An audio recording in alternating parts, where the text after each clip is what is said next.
But that's just As you know, we That's can't just- stop being racist here. It's just impossible. Right. What were the dwarves called? digger. Jesus Christ. No one fast as fuck. What's up, my digger? It was digger, not digger. Jesus. Yeah, you can't put the hard on it. Hey, Jeez. hey, Jesus Christ. hey. Listen, if you're digging, you're a digger. It's just that simple. Mm. That is their word, okay? Digger, please. That's my word. If I take up a spade and start digging. No. That's called cultural appropriation. No, that is me digging. You're not allowed to garden. Damn, Just a my guy bad. who I'll digs. never touch a shovel again. Sophie, can you go out there and dig up the flower bed so I can plant Sorry, these? No, nah. I can't. That's like, Nah. Cultural appropriation can't do it. what do you Not call even- someone who nags?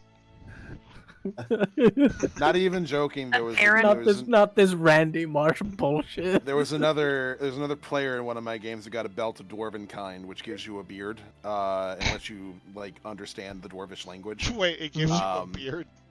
Yeah. Yes. Yeah. Gives Oh, you a- yeah. I guess dwarves it's Can I don't get have one of those? beards, right? Essentially, it's got a 50% chance of making you grow a beard every day, Oh, my buttons came undone. or make it thicker if you already have one.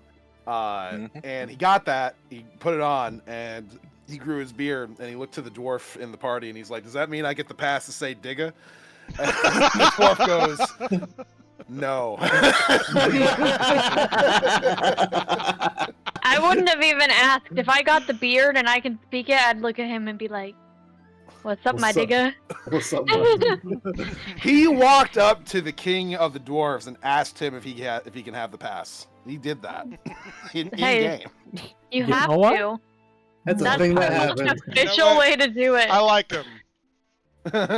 You have to ask the king formally. Because if the king says you have the pass, then what It is doesn't any matter other what dwarf anybody gonna else say? says. Yeah. And I feel like it's official, like it's on a scroll that you can keep with you with a nice like stamp and stuff. He's got a license. Yeah, like an official decree. Yeah. Okay. I don't remember what. I usually watch the episode, but I haven't had any time to. So I don't remember. It's okay. I know what we're doing. Well, you Well, guys We can't do what we were gonna do. recently put to rest one of your companions, who unfortunately lost their lives as you guys attempted to formally deal with the undead problem that It's okay, that she's in my is bag. happening all around Twiland Hill. You have done some investigation as to Twiland Hill. Just generally speaking, you found out a lot of information. Number one, Twiland Hill originally used to be the Twin Cities, and the Twin Cities, before they were even the Twin Cities, was built upon a very small, kind of pseudo village of sorts that already had a rather prominent worship to the goddess of death, Thandra. That is where the Twin Cities developed before they became Twiland Hill. And combined into one massive super city. You know that one of the counselors on the city council is doing some sus shit, mostly because you guys had found a letter from her to a group of mercenaries that tried killing all of you before you were even able to enter into Twiland Hill. To be on the lookout for your descriptions, with the exception of Winter, who apparently this particular counselor did not know was a part of your group at this particular time. Interesting. Baddies lay low. You know about all the various different undead which appear on the outskirts of Twiland Hill amongst the various different farming villages that are on the outsides of it. It's more or less stay still, just sort of looming, being intimidating, things like that. All the various different people of these villages appear to shut themselves in their homes, lock up, put up boards, stuff like that, make sure that nothing gets in. And you decided to try and see if you couldn't just, I don't know, kill one of these undead hordes. And you failed. Not only did you fail, but one of your number, unfortunately, perished from the attack. That's my bad. To be fair, Then- these guys were crazy strong. And they had To be- bullshit and also, spikes. to be fair, I killed 3 of them. It just happens that they had a chain reaction where they exploded and then killed Jack. Yeah, no, these guys Yes. were literally built to counter our team. This was bullshit. It was rough, for It was- sure. Nah, Lundy went meta on Fireball us. 'em. He was a I did meta. not He go was a meta on meta you. DM. Did a single one of them have ranged attacks to hit you while you were flying in the air? I do not think so. I feel like sometimes Oh, you so forget you that thought about we it. be sneaky in the air. I'm just saying. but apparently you can't Beyblade them, and you can't shoot them with Fireball, or else they kill people. Well, you can shoot them with fireball. Just be careful. No, we. Yeah. How was I supposed to know the fat ones were gonna explode? Well, we Started found an out. entire Pandemic You know now. We ruined their entire That's right. field of Yeah. A. I should have known they were Lessons have filled been with learned. grease. If you'd only had a knowledgeable artificer beforehand, then, maybe things would have went a little differently. to examine them and figure out what sort of properties they might have. I'm assuming you've never played Left 4 Dead. Alright, so how are we losing the druid? So when you guys it was about to are- turn into He a cat, pops right? out of He just wanders existence. off. So here's the deal. Here's the deal. You guys had already recruited somebody new to the team prior to Yeah. anything. This happened in the midst of Winter going around collecting more information, heading about this counselor, heading to the Gilded Rose, specifically to talk to the madam there who's in charge, who apparently also does information work for Quaker, which is Winter's boss. In the process of which you met with another fella, an elven individual, an elfish individual by the name of Neff. And he is also Shed Archive. Apparently, Neff is involved in a rather dangerous game of sorts. Now, you didn't know the details on that, but Neff wanted to know some information from the madam as well, so you went ahead and gave him the access that he wanted. And in exchange, you asked for his help, having sensed that he appears to have some perhaps special abilities of his own. But eventually, you brought him back to the group, and Neff explained, after you guys explained what's going on as far as the potential end of the world is concerned, Neff said he'd be willing to help you guys, but you have to hear him out as far as what his problem is. And so you did. And you found out that apparently Neff has been conscripted into a big old death game with various other peoples that are dotted around Oregon. Where they are, who knows? But the point is, it's Highlander time. And Neff is responsible for killing these people before they kill him, because only one of them is allowed to live by the end of the game. And supposedly some great power is bestowed upon the person who wins. As a result of this, Neff and all the other players, they carry with them masks. They don't have to wear these masks, but they also can't put these masks down. It always has to be on their persons that indicate that they are players in this particular game. And because you all now know about this game, you are also marked. Though you can't see your marks, only other players of the game can. So, you are now all involved in a massive death game on top of your quest. And that's what you know there. You're welcome. Additional information on that front has been provided by the Madam of Brothel, who was contracted to see if she could find any information on anybody else who had a mask like Neff's. And apparently there is one individual who is currently cleaning house at the underground fighting ring that is currently being run by the Iron Horn in Twyland Hill. So, you got that as a thing that has to be dealt with at some particular point. When you deal with it, up to you. You guys decided that you were going to wait to the evenings in order to break into the richer district here of Twyland Hill, because you didn't really trust that you could get through the front gates of it. And the main reason here is because you would like to spy on our corrupt councilwoman, And Councilor her Alara cat. Vorn. Now, as you guys were waiting, you decided to spend some time kind of paying respects to your fallen comrade. And as you guys were doing this, and as you guys were preparing yourselves for the evening, you found yourselves bereft of your druid, who has left behind merely a note in his wake. The note details a number of things.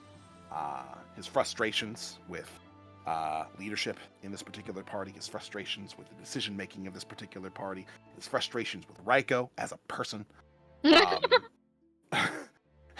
as well Fair. as the fact that he has been completely against his will brought into yet another potentially death-defying situation in terms of this death game that you guys have been recruited into. He did not ask for any of this. He did not want If any he of this. Okay, I know this is just a way out, but logistically, would he still have a target on him even if he leaves yes, and doesn't help but us? he originates from the ancient forest. He has found a nice little home for himself there, and the place is pretty well protected from outside forces, generally speaking. He is going to be continuing to live as a hermit, entirely on his own, not dealing with anybody once again. He prefers that life, and ever since he's left that particular place, it's been nonstop pain, agony, and dealing with people that he hates. And so, Yeah, that sounds like us. he's going to be heading back to the forest to chill. And you guys are wished good luck on your endeavors because he does not want to be a part of it any longer. Ow. Sorry, I hit my fucking self. Or the Wait, death. Raiko's leaving? Not Raiko, Gru. Oh, okay. Okay, I was just making sure because I heard Raiko in the middle of it, so I was just No, like, wait. Raiko was just among Gru's complaints. Okay, all right. I was just like, wait. Ouchie. So, there's a letter that basically says, you all suck, I'm out, fuck you. Essentially. Which hurts, probably. No But, more battles without our healer. yeah, that is potentially going to be an issue. Amongst the rest of you, you are aware that Winter, at the very least, from time to time, can perform some healing, but it's not her specialty. She's more That's of a not blaster. great. And I She's not can't good at help it. you from afar either, which sucks. She's not great at it, and she prefers to spend her time blasting things. And that can potentially also be a problem, especially if you guys are caught up in the blasts. So you are left Whoa. with somebody without somebody who can pick you guys up when you cause all these sorts of issues. Starting to think of all the various different complaints that he has as far as your group's cohesion is concerned, and starting to make a little sense. So you have an opening as far as your group is concerned. You have a weakness, a very obvious thing that is a problem at the moment. So as the evening comes about, and you guys are left to think about all of that, we're gonna switch perspectives here. There is a restaurant, a diner of sorts, that is run by an older, smaller gentleman, entirely on his own, with only the help of his pet in terms of running it. This diner has decent reviews. However, it is also a bit of a chaotic mess for anybody who goes inside. The diner is run by a little fella by the name of Soup. Soup, I'd like you to give me and everybody else a sort of mental image of what this diner looks like. Yeah, so diner is kind of in one of the, I guess, if there is a quieter place in Twiland Hill, it's going to be unassuming on the outside. It's going to be a place that moved into. It's going to have a big, bold, very well-conditioned sign on the front that says Soup's Spoon. And when you go in, there is your standard booths and your standard diner fare. But what you see is sort of gadgets everywhere. There you can see, it's one of those situations where you can kind of see into the kitchen, you know, from your table. You can kind of see what the chef is doing. And there's not really a chef to be seen. It is full of automatic stirring arms that are mixing dough. It's full of, there's a chopping board that's set to be automated, so it's kind of dicing up the vegetables for the soup for the day. The dishwasher that you can kind of see is self-washing dishes. It's running through and spraying them off, and the kitchen appears to be mostly automated, even down to the spice dispenser, which is dispensing exactly the amount of spice needed for the recipes and the meals. I mean, this is it. I wouldn't necessarily say that it's high tech, and nothing looks, safe or above the board or something that you would, necessarily think wouldn't hurt you if you got too close to it. But it does work. Everything in there, it functions. It could do use a good clean for sure. It's not going to be the cleanest, diner you ever been in, but for what it does, it functions well. And Soup he's about 3'6", give or take. He is a rock gnome.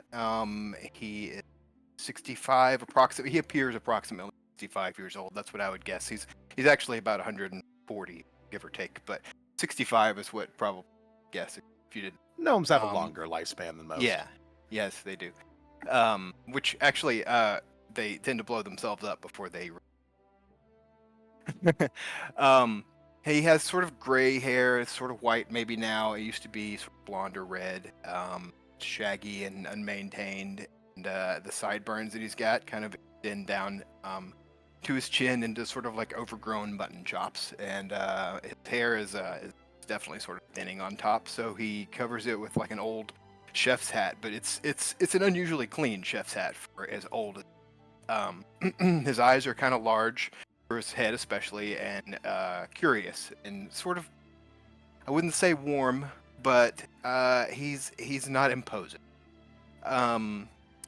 He has his ears they stick out kind of far away from his head to kind of like wider than the width of his shoulders. He's got big, long, floppy gnome ears.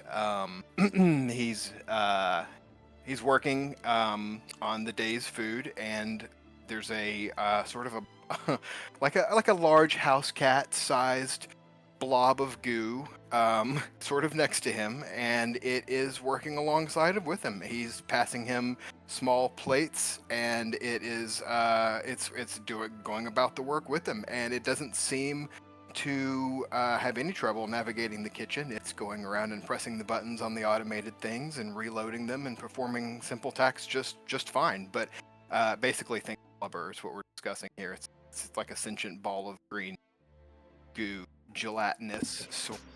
And its name is Pud, and that's what you would see if you walked into Soup Spoon this morning.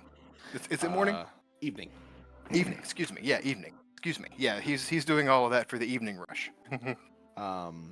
One of your particular customers who's going to be coming in here, somebody that you get pretty often. He is a double dipper when it comes to your customer base.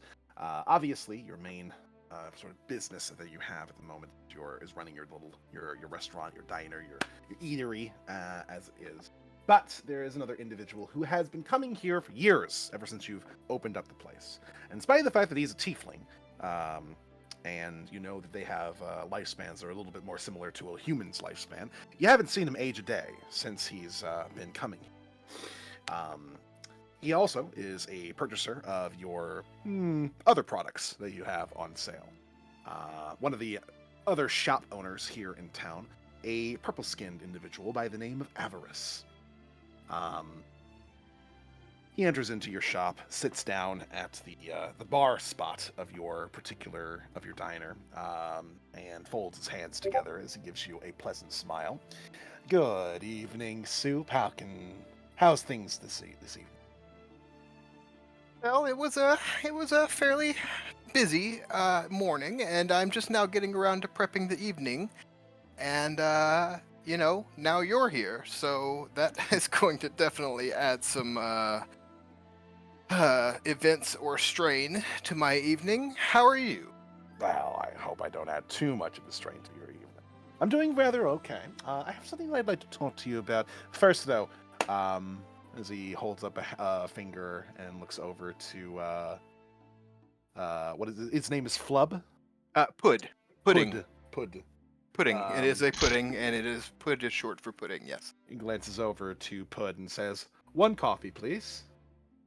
Um, He gets right onto that. It just starts rolling away, just kind of like a ball, right onto the coffee maker, and sort of grabs like a tentacle up and fills just the cup. And he can't speak back, so Soup has to be like, how do you take your coffee again?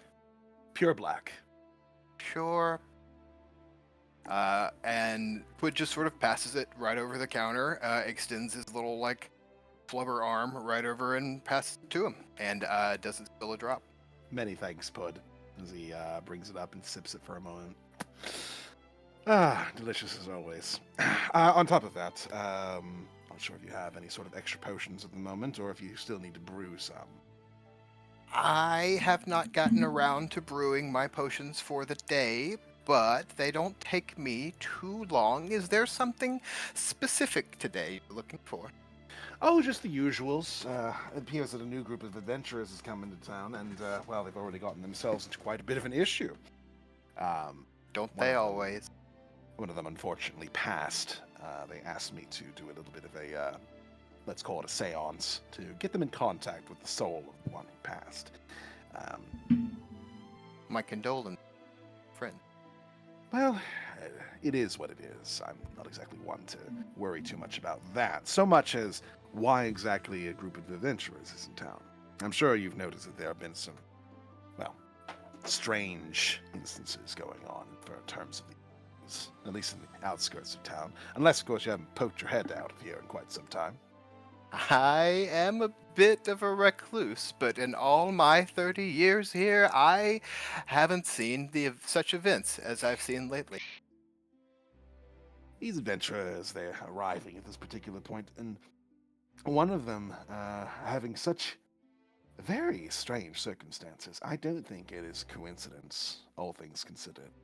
There's the one that passed, a bit of a special instance. So they were apparently a conscious, independently thinking skeleton. Aren't we all consciously, independently thinking skeletons? Yes, but we have all the rest of the bits on top of us to make that happen. This one was Oh. just the skeleton. Distinction. Evidently, the usual revival methods for this one's passing did not work because the reason why it was alive or animated in the first place was as a result of a curse, as opposed to the usual, I suppose, life force that flows between all of us.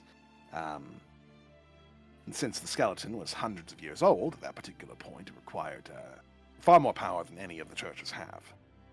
So, hence the issue. Unable to be revived. Now, I don't know about you, but I've never seen a curse like that. Ever.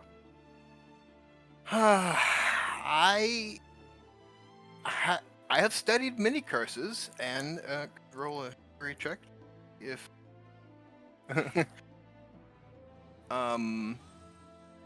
if you'd like. Sure. How does that work? Okay, so public roll, is that how this is working? This is Yeah, my first if you have online. if you have a character sheet up, do you know where it is? So you have it up. I got public roll down in the bottom of the chat. Upper right. There's Yep. actors. There's a tab for actors. Yep, got it. And under that, there you should have access to your Soup. character sheet. Got it. Soup. Yep. Yep. And then that has on the main details page all your skills. And you Uh-huh. can roll one by clicking on it. By clicking on it. Perfect. Okay, so this is a history check on a.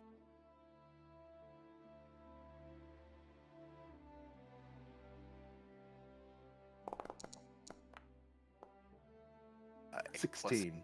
or 6. Now you've heard of undead curses before, for sure. There have been a variety of different types of curses, things that have created, creatures of the night, vampires, lycanthropy, even very skilled necromancers in the past. There have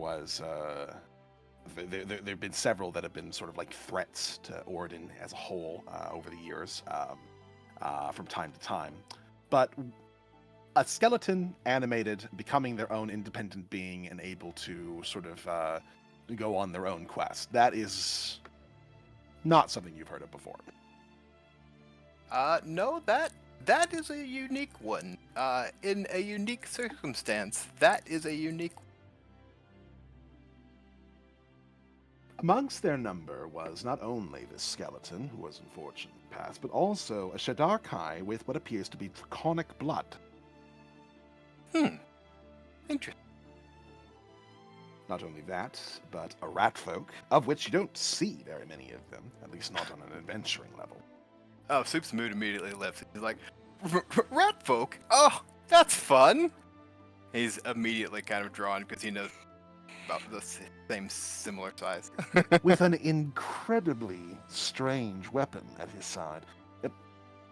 Oh. I've seen something like this before from time to time. It's very rare to find one of these, usually off in the more foreign areas of the world. Sometimes you'll find a few in Grove Air. Have you ever heard of a musket? A musket. I could make an. Sure. A history check will be fine. Is Soup coming out a little bit for you guys, or is it just me? A little bit. Damn. Yeah, you've heard of muskets. Obviously, they are an evolved form of the usage of gunpowder that is usually used in ships and cannons and stuff like that. But you don't usually see any in the mainland. Combustion. I have read about it. I haven't seen it many times around here. Just theoretical, mechanisms and books. We'll add an extra layer to your complexity here, because not only is it a musket, but it's a musket that appears to have the ability to channel and fire magic. Magic. Indeed. His mood definitely shifts down. You said magic. Of some particular sort. It's difficult exactly to tell. I haven't seen it in action. But I fancy that an artificer is definitely responsible for the creation of that thing. It does sound like it would have to be an artificer.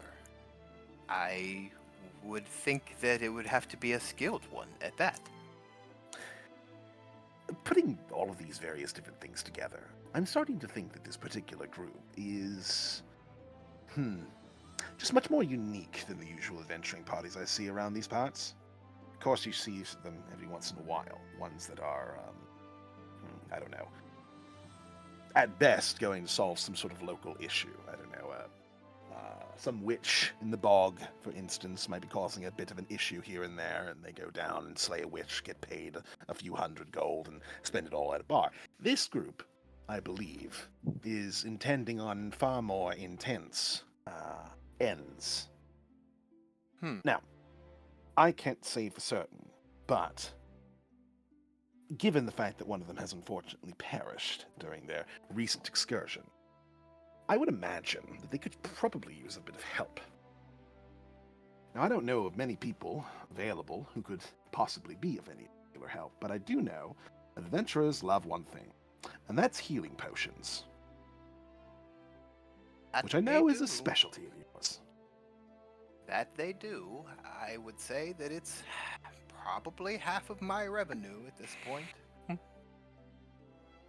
All I'm saying, if you were to perhaps introduce yourself to these adventurers, introduce your skills to them, potentially they might take you on whatever journey it is they're on, and you could make quite a pretty penny off of whatever adventure they're doing, even if it's just charging them for the various different services that you usually provide.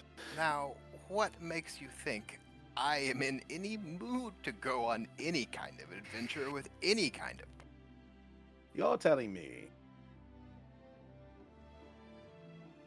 for one, that you're not interested in ensuring that Twyland Hill is not going to be potentially overtaken by whatever these issues are that we're currently facing, and two, that a specialized artificer-crafted musket does not color your fancy.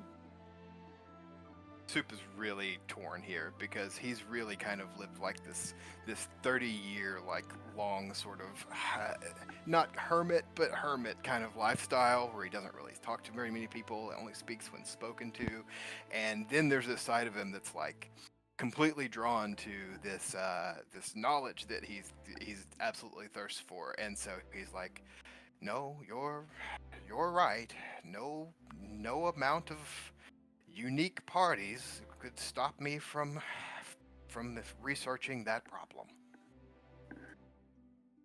In that particular case, I would seek to perhaps introduce yourself. My understanding is they're staying at one of the inns close to the town square. One to the north of the various different temples. Take a look, introduce yourself, maybe get to know them a little bit. If they, I suppose, tickle your curiosities enough, you can make your decision then. You don't have to commit to anything now, after all. He mulls it over and he says, That sounds like something I think I could do. Now, what potions were you after? And then he kind of rubs his coin purse a little bit over the A table. batch of healing potions, if you don't mind. After all, that's usually what they come by to buy. Yeah. If you want something more than coffee, I think wood can help you out while I whip up some things that I think that could be useful. Fantastic. In between the visit from Avarice and then the subsequent dinner rush, things begin to slow down as the night starts to become rather deep, as darkness kind of descends over Twyland. The activities of Twyland end a little bit prematurely as the fog begins to set in all around the outskirts, the creatures that people have seen on these near the various farming villages on the outside beginning to make their appearing. People begin to keep themselves inside, away from any sort of potential dangers that might result from it.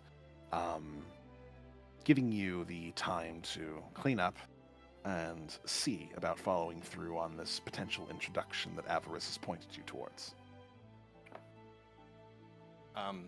Yeah, I think he would go and prepare some things that he may need on an adventure rather than a kitchen, and I guess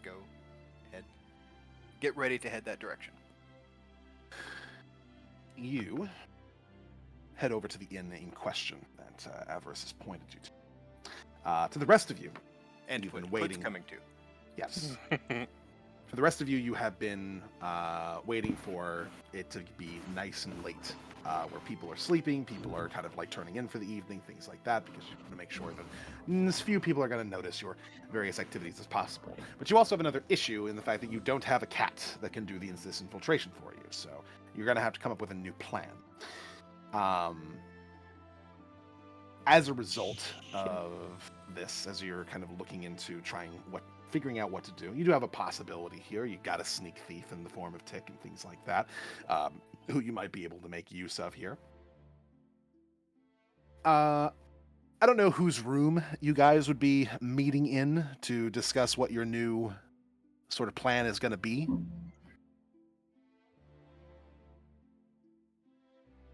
Probably Jack's room. Fair enough.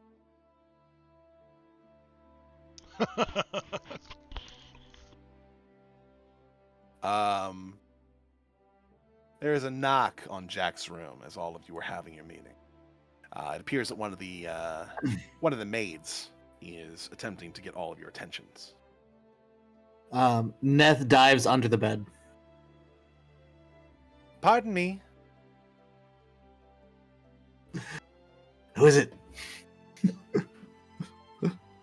Guys, go look at the door. Oh, Jesus Christ. Yes?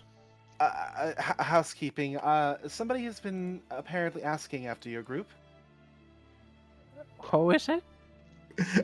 I pull out my rapier. You know what? Fuck it. I pull out my rapier too. Both of you, down! Jesus fucking Christ. What do you mean? Who is it? He's one of the establishment owners here in town. One of an older gnomish gentleman by the name of Soup. Soup. He runs a diner here in town. Of course he does. Right. Uh, guys, Do you know of this soup, Neth? I don't. I've never heard of a soup before. I mean, I mean, he can't be like an I've eaten assassin plenty with of that soup, name, but right? You'd be surprised. Hmm. Well, I don't know. What do you think, Winner? I mean, how much harm can a chef do? I He's mean, sure, they probably got an knives, but He's probably an expert poisoner. okay, then just don't fucking eat anything he gives you. What about contact poisons? Don't touch him. It's not. It doesn't take a. Just send him up here. You know where I come from. You're sending him up here? Why don't we go down there? All the chefs are kung fu artists. Because there are still people up here that don't want to be seen down there. Yeah, but he's gonna find our headquarters. Okay, well, he's already acquiring about us at the hotel we're staying in. He already knows that we're here. Fair point. But he doesn't know our room. Yeah, okay. Or maybe he does now that he saw this lady come Listen, up if here. you're afraid of a ladle, then just say so. You know we're in like a death game, right? Well, technically, we're not in it. No, technically you Nope. are. Yeah, technically 1000% are. What? Well, if you think it's best, then yeah, show him up here, I guess. Yeah, you Alright. can hide beneath the bed or something if you really feel like Nah, it's I'll take the necessary, left side but- of the door. You answer the door, Tick. I got the right. Yes. Either way, sure. He's very dexterous. He'll get out of anything the guy tries to throw at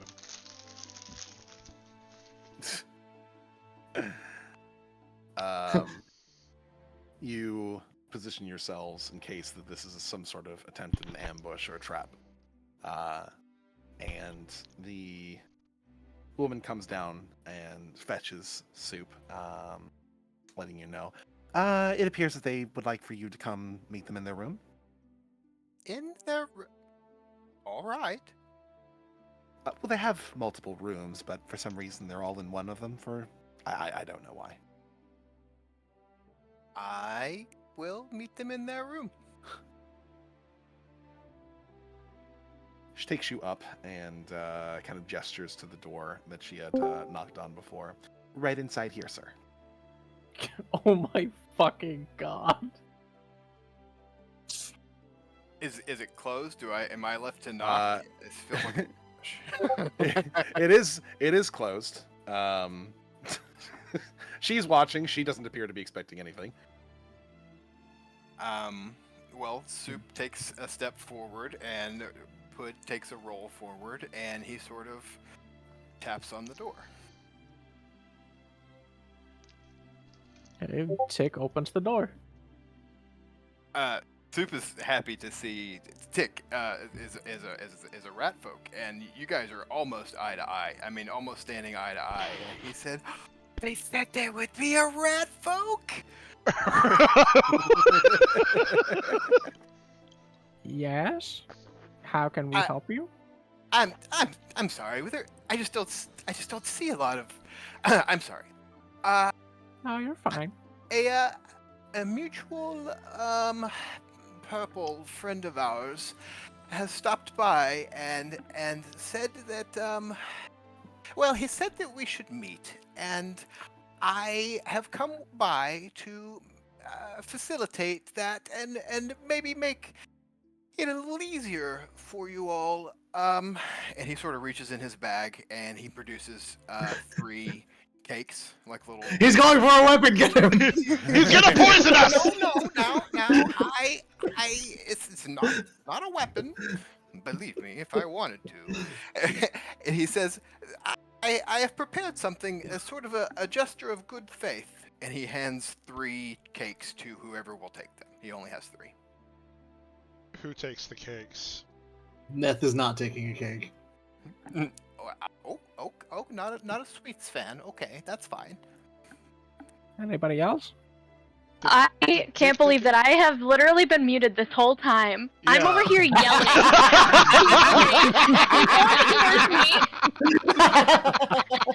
Y'all need to pay better attention to whether or not you're muted. Holy Well, I shit. literally asked if you're okay because you weren't answering us, Well, she was. It's just we didn't hear. and I didn't see you were muted in Being Discord. ignored. It would have been a manual mute, so I don't know. I thought I was being ignored. So, do you Which take a is one of the cake? most devastating things will for just- winter. I will take the cakes out of his hands and I will put them off to the side. No, I snatch one of them out of Winter's hand and I give them back to Soup, and I'm like, "You eat it first." Michael. Okay. Well, I mean, I baked my cake. I have Eat it. more back. Oh my He wants dear to make sure God. he didn't poison us. Ah, I see. And then he sort of just takes a big bite, like a big enough bite that he proves that. I mean, he eats the whole cake, and now there's only two. Basically, is what I'm saying. Look, now we're that down one a was the cake. control. That one was the control. Yeah, I look at Ness. I would like for Alright. you to remember that you grabbed one of them by random. Yeah. I'm Raiko. gonna take the 2 cakes I have away from Raiko and put them down on the table. Yeah, you know, you don't have to eat them. You can give them away. I don't care what you do with the cake. Listen, they're They're fucking just nuts. gifts. Listen, they're fucking nuts. I'm sorry. Do they do anything funny? The cakes at the time? No, they're just cakes. They're sitting there delicious. Okay. Um, Can I sniff one and see if it smells good or funny? I just wanted to know what it smells like. What flavor is this damn cake? it's blueberry. It's blueberry with a lemon icing, like a citrus citron type. Are they all the same flavor? Oh fuck, Yes. that sounds good.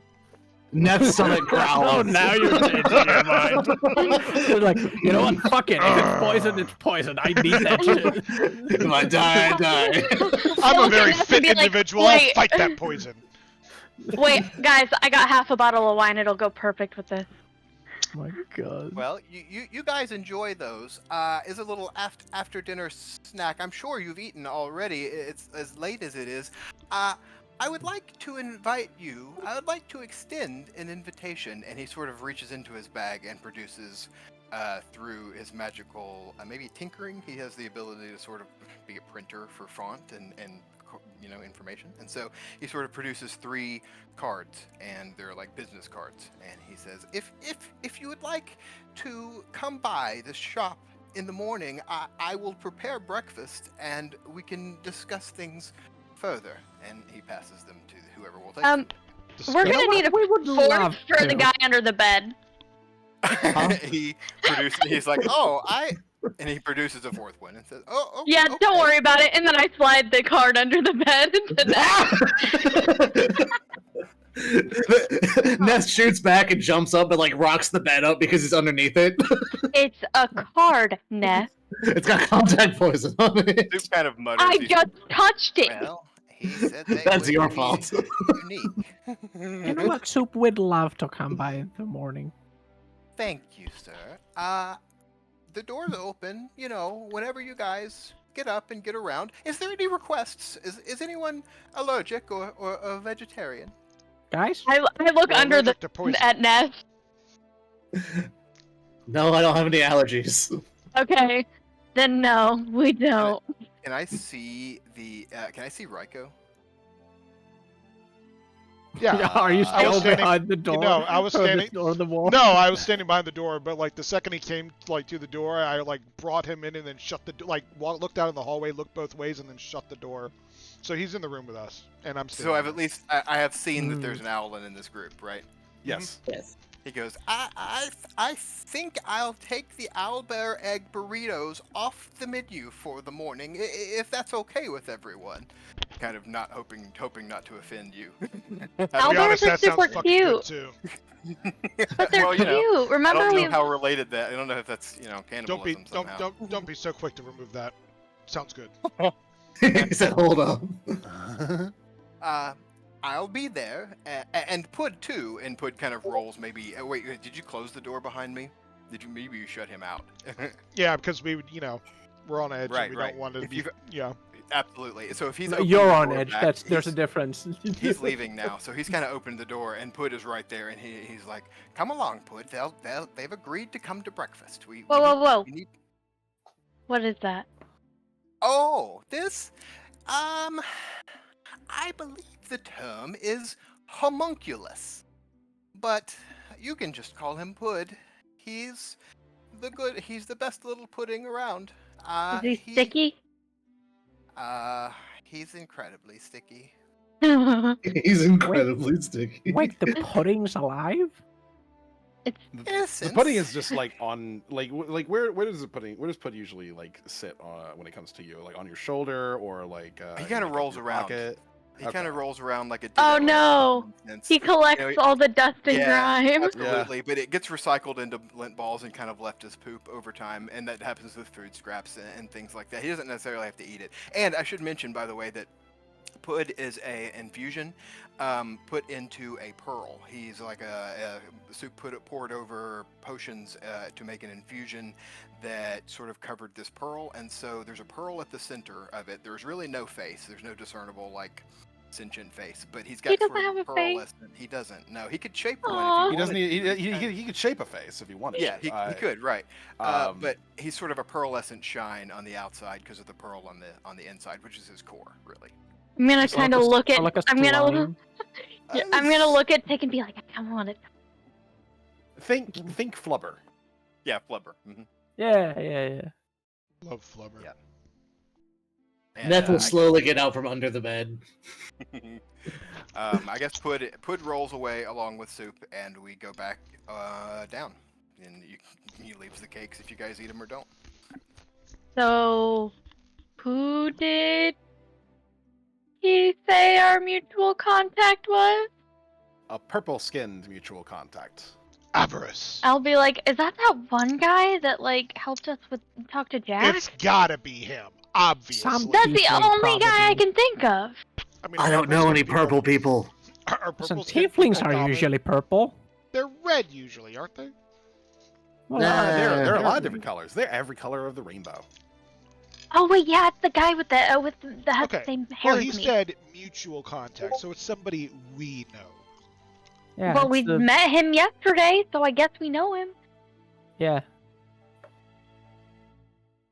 I mean, we are pretty cool, so I guess they'd talk about us. Yeah, That's not a good thing. That's not a good thing. That checks out. Listen, you were shaking in your boots because of a muffin. Listen, I handed you that a kind of attitude is card gonna and get you you threw killed. the bed. Those are going to be bad by the morning too, so you know. That attitude is gonna get me. Listen, I Guys- have the displeasure of babysitting you because of your dumb decisions. I don't I'm want to just- fucking hear it. I'm just gonna say we haven't actually had dinner, so maybe we should eat the cakes. Neth's stomach growls. Ugh. Listen, there's two. There's four of us. We just cut them in half, and we're Reiko's already we're chewing good. one of them. Well, that The cupcakes are poisoned, covered in frosting. Reiko is maxed out on dexterity. He beat y'all to the punch. You were These in really front are of them. good. I was in, Holy I'm shit, sorry. they're I was How in much? front of them. I'm sorry. How much dexterity do you have? No, I want to roll for that because I Maxed was in front of that. I was in front of the Max. cupcakes and he was all the What is way your across the max? room. It's 20. Yeah, no shit. I also have 20. You're not that special, okay? I moved quickly. I moved Bitch. immediately. You were across the room. Me and Tick were in front of them. I swallowed the cake. You're Okay, so those were Fine. potions of boldness, which basically act as a bless for anybody who consumed them. Okay, so I'll cut the other one into thirds.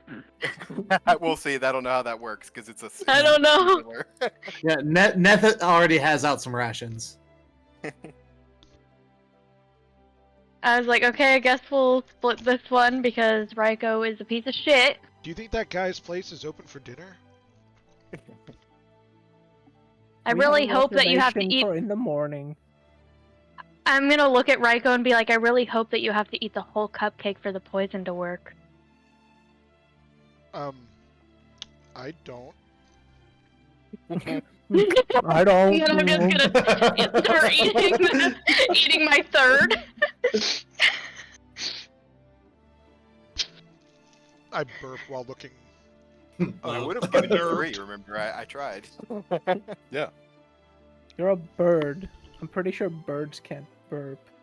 Just out of curiosity here, can I get a cook's utensils check from you there, Sue? Just to check to make sure how good these things So are. how's that gonna work? How would you So like that to work? it's under the tools. You can go to cook's utensils. Yep, If got you you. would like, you can switch that wisdom check into an intelligence check.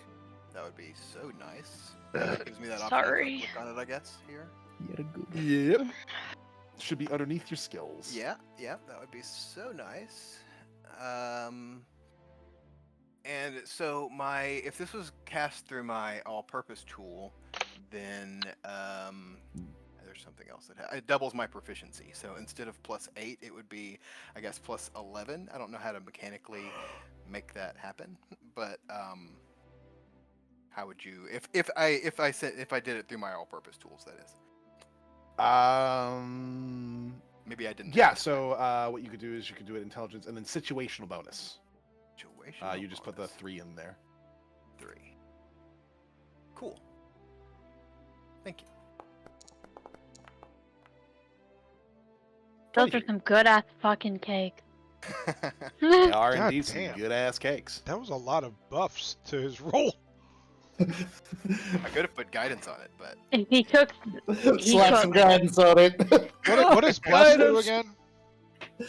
1d4 to saves Does that just, and attacks. and attacks. does that just like You don't last deserve forever that until you bless, use it? you bitch. It's usually 24 hours. If it's not for concentration. And spell. it's usually an hour. Yeah, Oh, For- Do we get the bless even though we didn't eat a whole cake? but it's a concentration.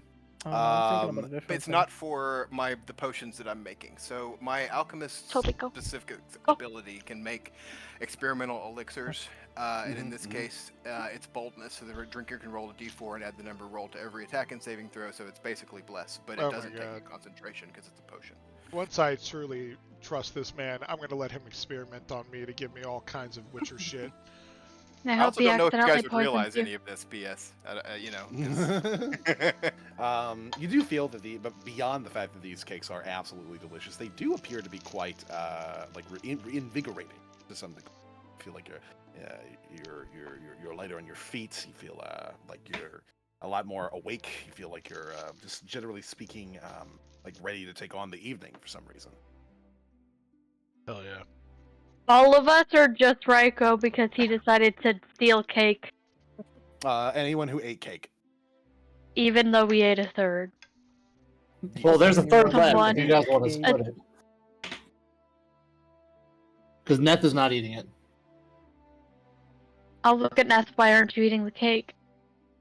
Because I'm participating in a game where people are trying to kill me, and poison is a very real thing. I'm gonna walk over to Neth and be like, listen, dog, I'm scared too, but you should really fucking try that cake. I haven't survived this long by not listening to my gut. I'm gonna keep him at a distance until we can understand Dog, him. Ninja just left and called me like I'm gonna answer him. Okay, so I'll look at Tick, be like, you want to split the last piece of cake? If he doesn't want it, he sounds good to me. I'll cut it in half and give the other 1/6 of whatever to Tick. Whatever, however the math is working now since we cut Sliver everything of so many cake. times. There's more cake on the knife at this point than there is actually in your mouth, but it is what it is.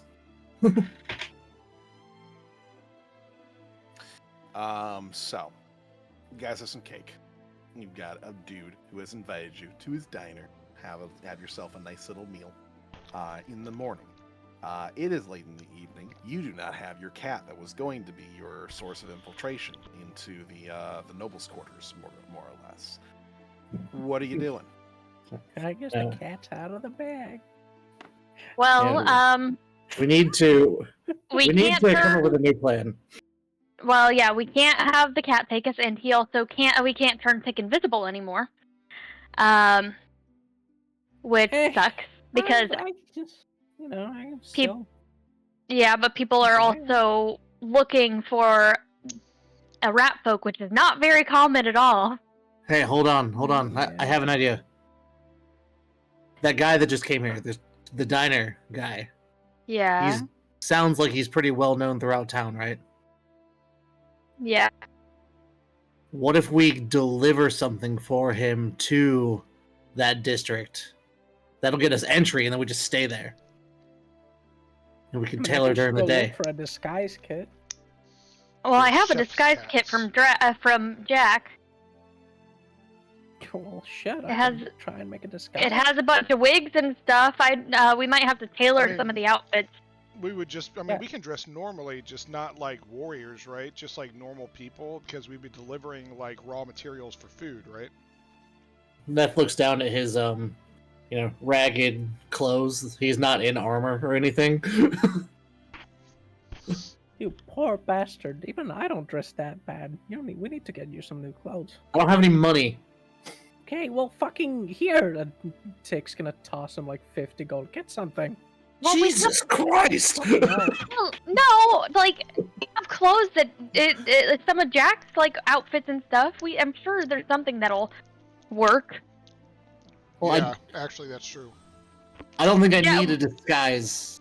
Jack had but you need better clothes. The So disguise can I'm also digging be through better Jack's clothes old than stuff. rags. I don't know. Him looking like he doesn't have money is kind of working for us here. I don't have money. He looks like a sad artist. Same. A sad artist.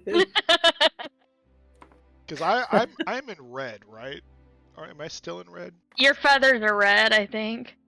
I guess I think we just have. What do I even have? Periodically have to make you red again. I don't know. What does it cost? Like 5 pennies to buy like beggar's clothing? Beggar's clothing is like a Well, couple I don't copper? know. You know, I never. Okay, maybe To not. I'll wear go like through the to bag. wear- It to wear costs some you rags? nothing. Yeah. I mean, I'll wear like Near normal, Potatoes. normal peasant clothing. A potato sack. Hey, I am better than a potato sack. Okay? Winter's gonna grab a old bag and put it on his head. What's wrong with my face?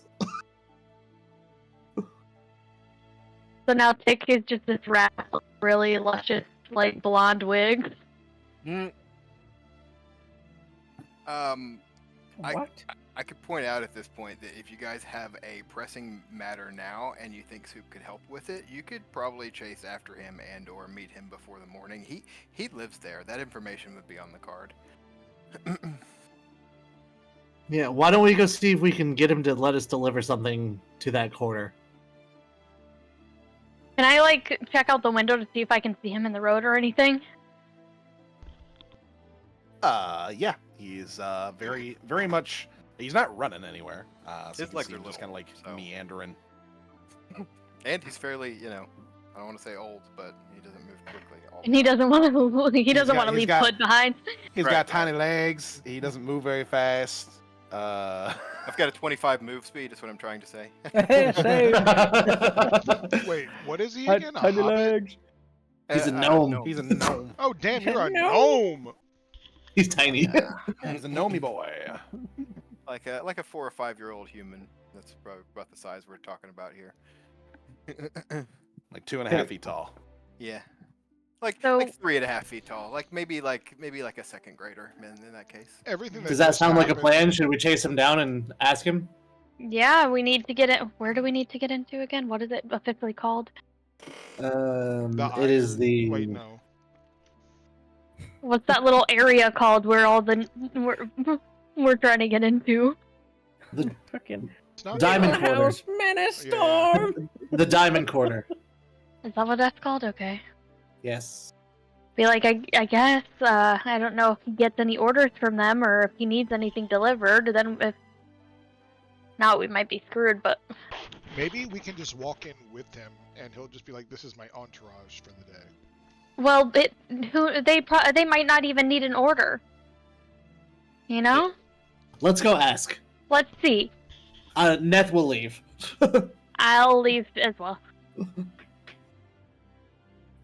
And we're gonna try to catch up with Okay. Soup. Let's roll. All of this could be done in the morning.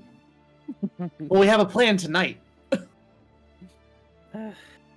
It's too late. We already walked out the room. Yeah. Winter finished a quarter of the bottle that she had. She's just on the move. Okay. She had to So wash down that sweet Yes, cake. we're going. in due time, Soup, as you are making your way back to your establishment, home, you are being chased down by a group that you have approached before. Loudly chased down. I don't think they're being stealthy about it. Are they calling like Soup? Hey, Soup! Hey, Soup! I Yelling, it's nighttime. Excuse me, sir. I think he Sir? would say like, I swear I said breakfast. Yes.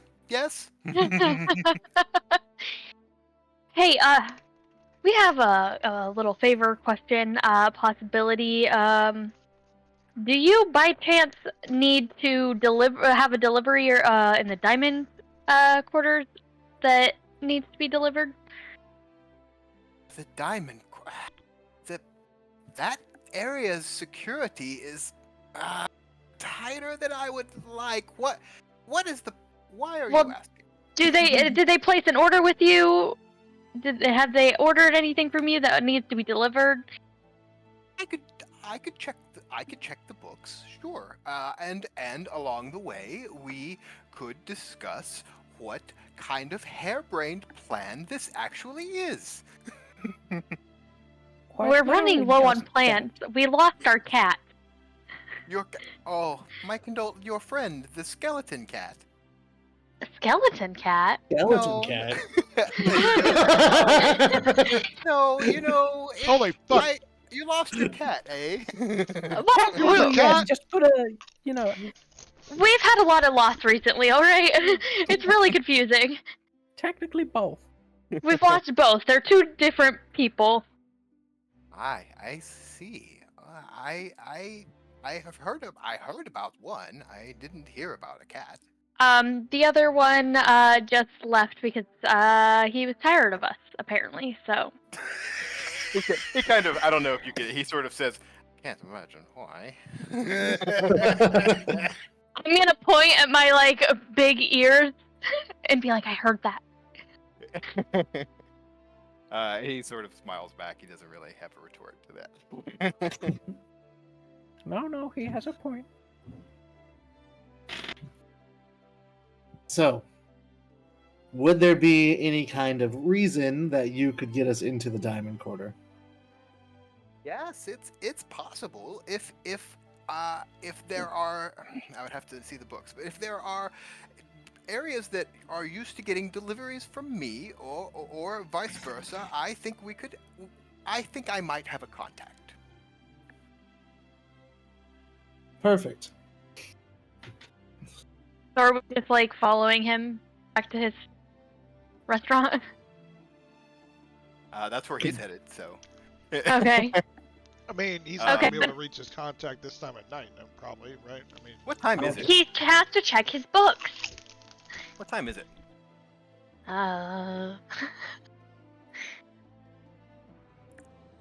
God?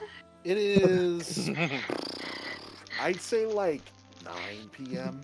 Okay, all right. So it's not Guys. like 2 a.m. It's not like this is crazy to even be walking through town. All right, that's fine. I mean, So yeah, Pray harder. we maybe can not let him like- look into it and meet him in the corner is what he finds. Do I look like the kind of guy that owns a watch? that's true. So are we making small talk along the way? Seems like Neth is attempting small talk. It's not great. Winter is trying to grab Tick's hand, and then we'll go from there. Aw. Soup kind of notices. He doesn't really say much more than that, but he does notice. He shoots Tick a look maybe, and he's like almost like good for you. Thumbs up. I see you got a tall one. I can respect it. Pretty much, yeah. That's all conveyed in the look. Yes. Do you guys explain what's going on, or are you just specifically looking for a contact in the Diamond District? Because it's possible that he has multiple solutions. We don't speak of it outside. Sure. Heard. He says, the weather we were talking about. It's, quite weathery.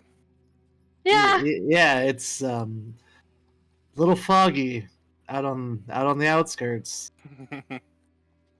They continue that very awkward exchange because Soup's charisma is I think an 11. It's a 12, so no, he's not. He's not good at conversation either. Neth has a 20 charisma. He's just bad at talking. That's He's fair. just scared of everything. That's That fair. goes as we're walking around. It's just constantly looking around, being hyper, aware. He Good, would be 'cause Snoop very is good not. at talking if he did. He used to be very good at talking, and then he was hunted for a long time, and he's gotten bad at it. Okay. Yes, I see. It's a learned response. I guess if we get back to the after some painful small talk, if we get back to the diner, he flips on the fantasy lights. It's some things that brings up some some sort of alchemical fire in vials, just so that you can see everything in the dark, and you see everything that we discussed earlier. It's it's a diner. It's weird and covered in weird things, but it's a diner. I like to imagine that whatever order that you that someone has, there's a particular lever that you pull and it activates a bunch of things that begin to happen. that Yeah. Very creates, Home Alone vibe. Yeah, yeah. exactly. Or Pee Wee Yeah. Herman. It's as Rube Goldberg machine as you want to picture it. Yeah. Yeah. I'm Well, just this gonna is drag quite Stick the- around and be like, look at all these machines and gadgets. And they're all functioning, and they don't necessarily look like something you'd want to touch. Oh, I'm not gonna touch them, but I'm dragging Tick around and I'm looking at him. This is an establishment. Thank you. That is a statement. Do So- you work here all by yourself? Do you not have staff? Do you have any food? Well, His he one doesn't staff need staff with this. rests on his shoulder. He says, I like to think that Pud and I do quite well on our own. If all of these machines do everything he needs, he doesn't really need anybody else. That's the plan. It's impressive. Thank you. So, food? The book. You have any extra food? Yeah, Yeah. I mean, it is a diner. Right, go. Good. Could you take care of these people while I check Oh, the books? It's okay. Raiko, don't be rude. I want to He try just that gave us alligator cake. thing. I invited you for breakfast. Now, granted, we're about 12 hours earlier than I expected, but we can have breakfast. But you do not have to do that. The man Neth's runs a stomach diner. growls loudly. He literally says, "It's no trouble at all," and pushes a button that starts the Rube Goldberg machine to. I'm just start gonna. breaking and whisking the egg. I'm just gonna palm my face and just Raiko. So rude. He starts the breakfast process. You can expect fried strips of pork belly, if that's a thing, and eggs, and things that the owlbear. The mixture was already prepared, so it's like some onions and peppers and owlbear egg. He's gonna roll that up in some tortillas that he had taken care of. So the process is on its way. It's about to pass you guys some breakfast dinner right now. with Pud's assistance, obviously. He's the one that has to pass it over. He's both the maitre d' and the sous chef, and sort of the expo chef. he wears a lot of hats. And while this is happening, I need a picture of Pud wearing multiple hats. I do too. I really do. AI is not great with it. It works a little bit, but it's not great with it. So he says, so the Diamond District delivery. What can I ask? What's so specifically about that event? We need to info on a counselor there. Business hours for that. We need an extracurricular meeting with the counselor. Do you wink when you say that? There's an implied wink. He says, "Oh, I see. This is a clandestine mission." Uh, wait. Now, why can't you just walk in? It's not like it's the middle of the night. Is there something stopping you specifically? Neth looks at Raiko. Is there anything stopping us from just walking in? Yeah. Um, Uh, is my brother there? no, she's looking for our group.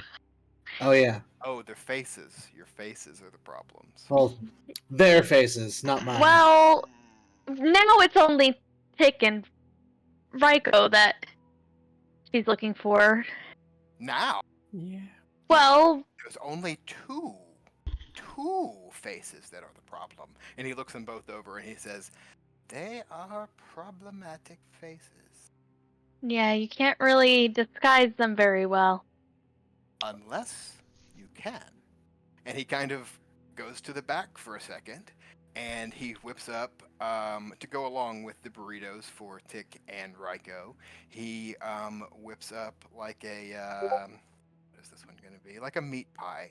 It's like a meat pie that he's mixed up, and he says, "Now, this might taste a little gamey, as it was, well, it was made from a changeling, but we're not going to talk about that. Just enjoy it with some gravy, maybe some hot sauce." I'm used to gaming, no problem. I'm not picky. Wait, don't necessarily eat that. Let me see exactly how much we've got left. I let go of Tick's hand so he could eat. So this is a spell of transformation. It's a potion of transformation, actually. So again, I don't need concentration for this. I'm burning spell slots for this, DM. In case you're wondering, I can make these on the fly with spell slots. I love it. I love it. This is nice. So basically, the spell of this meat pie of transformation, this changeling pie, something catchier than that, but it hasn't come to me yet. You get the alter self spell for 10 minutes, concentration free from either one of us. So you don't have to look like a rat, and you don't have to look like a bird. Well, maybe you guys should save these for later then. I did just pass you guys delicious food and says, but you can't eat it now. Just hold it. Do you have to-go boxes? He says, "I can even keep it warm for you." Look at this guy. Neth's stomach grumbles even louder. You should have had some of the cake. I don't know this guy. This is the reason. Well, then I you're don't gonna know. stay starving. I'm gonna. Can I pull out some rations out of my bag and give it to Neth? You absolutely can. Crouch. I'm- Crouch. My bag holding is air sealed. It's still perfect. And Soup reiterates that, now remember, once you eat the pie, you have 10 minutes to look like anything you choose. You can grow gills, you can grow claws, you can be, with your discretion, a human if you choose. But you have 10 minutes from the moment you swallow it. Do you understand? All right. I think I'm gonna go human. You can look up Alter Self, it works exactly the same. It's just a potion of transformation. Yeah.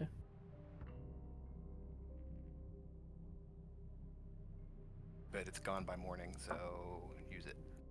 So, Soup, Yes. why are you helping us? I guess you could call it a thirst for knowledge and not adventure. Knowledge on what? Knowledge on everything, my dear. Knowledge is power. Knowledge is everything.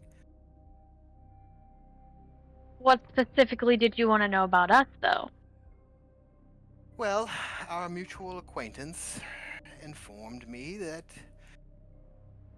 you guys were unique.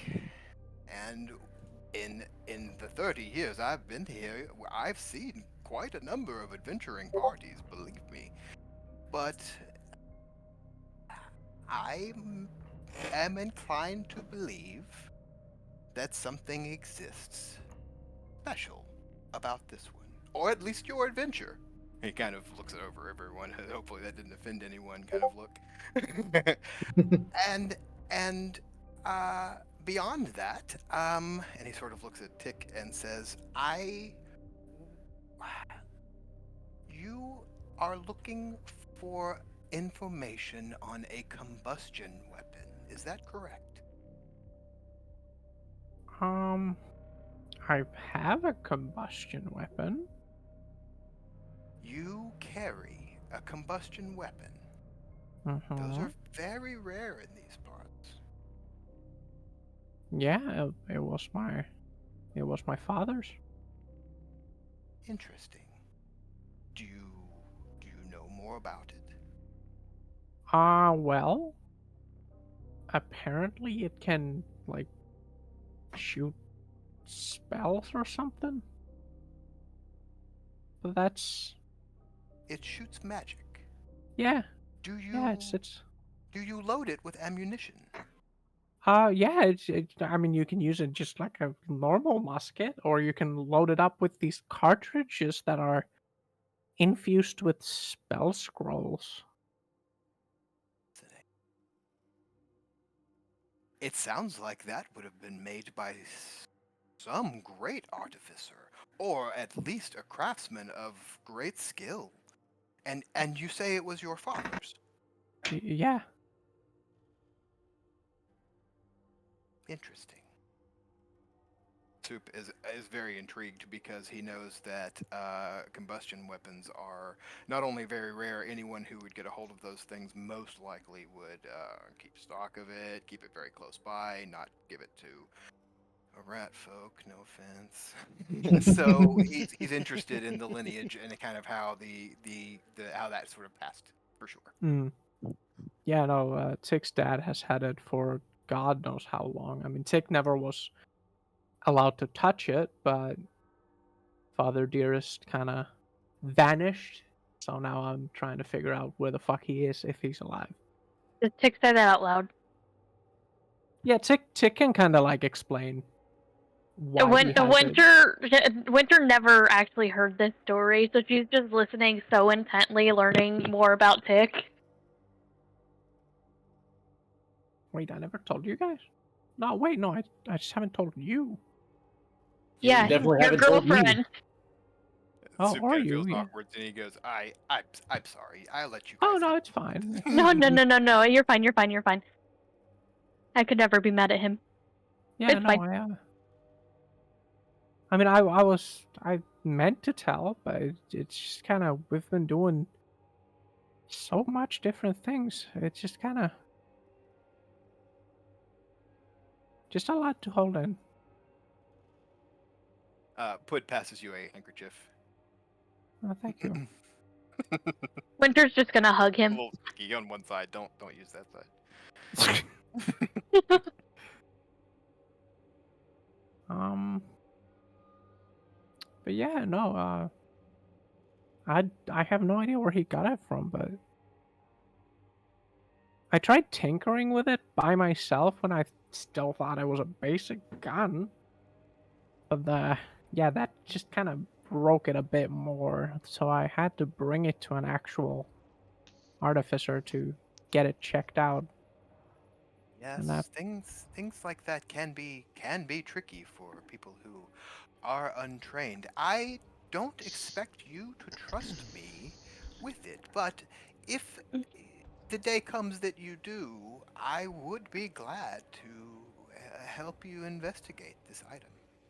I mean, I'm down to let you take a look at it, but I'm gonna have to be watching. But that's about it. For sure. Yeah. I would say the same. But yeah. Um, he sort of said that he said, "Ah, that's right. I do have something for you all." he passes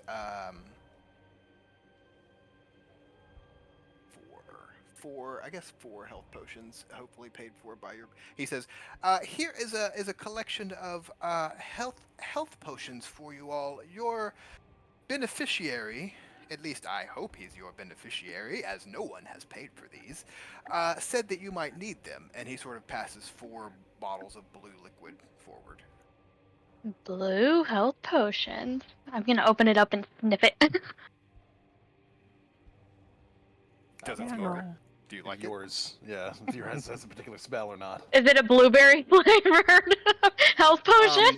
So uniquely in this situation, because I am proficient with alchemist tools and cook's utensils, my potions are delicious. Now they don't always are, 'cause not everyone's potions are good. You know what I'm saying? Not everybody's drinks are good. Not everybody's potions are good. Soups, they taste like cotton candy or whatever it is that you're most excited about. Sometimes it's vanilla. Sometimes it's a nice warm chai latte. You know, it just depends. But yeah, they're always good every time, unless he's Motherfucker made intentionally making them bad, which can happen too. I'm gonna look at him and be Motherfucker like, made I Gatorade.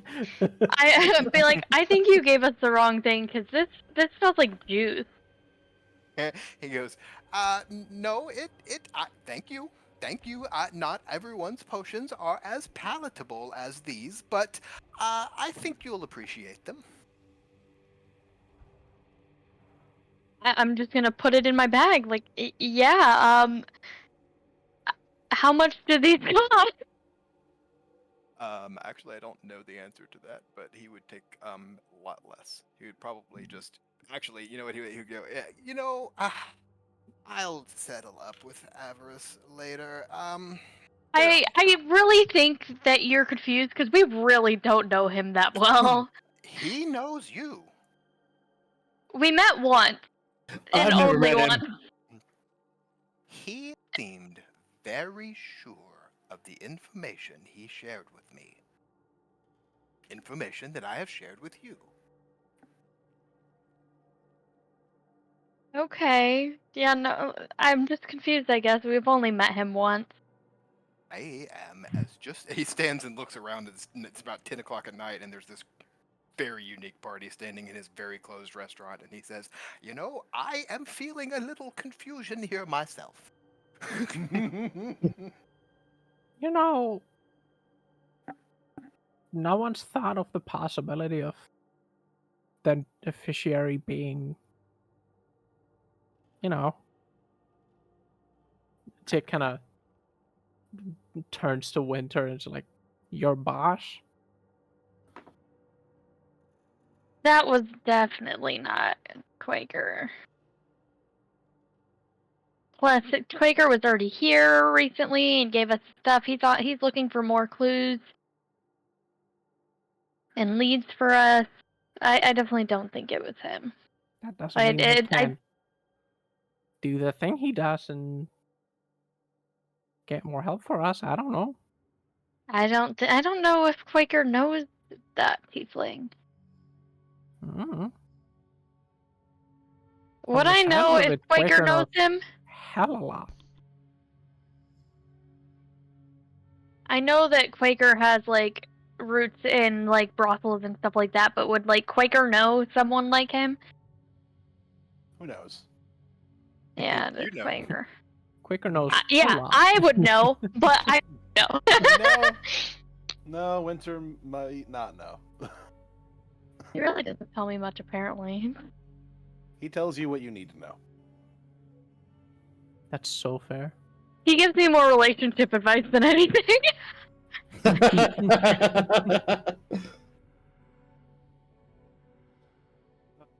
Soup feeds. The burritos are ready, so they're coming off the assembly line or however that works, and they're piping hot and probably pretty good. I would say. I mean, I'm not saying, but they're probably pretty good. And he says, "Now, this plan that you are insistent upon going on this evening," and he sighs, a big one, like an obvious one, like he's not even trying to hide the fact that he's not quite so in it. He goes, "Is this something you think you might need my assistance with?" We can always use assistance. We did Well, I just mean, lose 2 of our party members. it looks like you know your way around the healing potion. Does that translate to other healing? It can. And he says, I have a few devices that could be considered effective in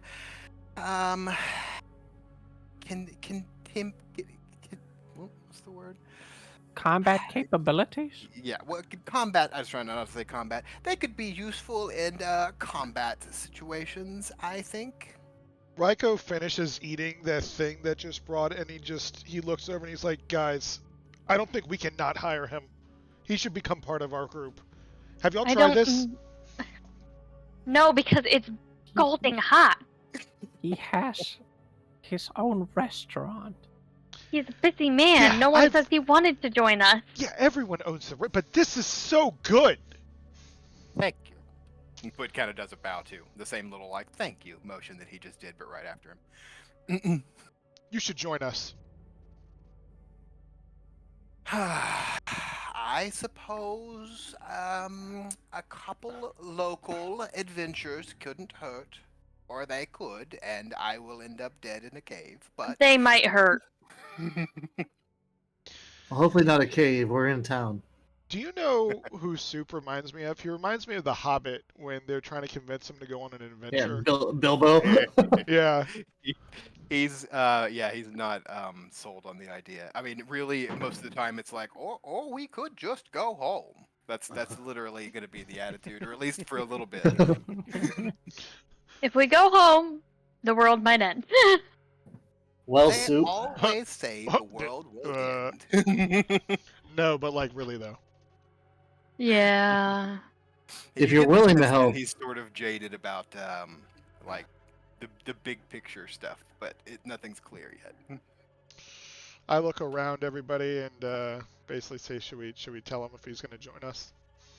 Yeah, Neth is slowly coming around to eating the burrito that was given to him. Fuck it. Oh fuck, this is really good. Maybe I we should told hold you. on. Oh Maybe. Maybe we hold off on telling him about Neff's situation. I mean, that's up Oh, to you don't Neff want to tell him he's already been marked for death? I can't imagine why.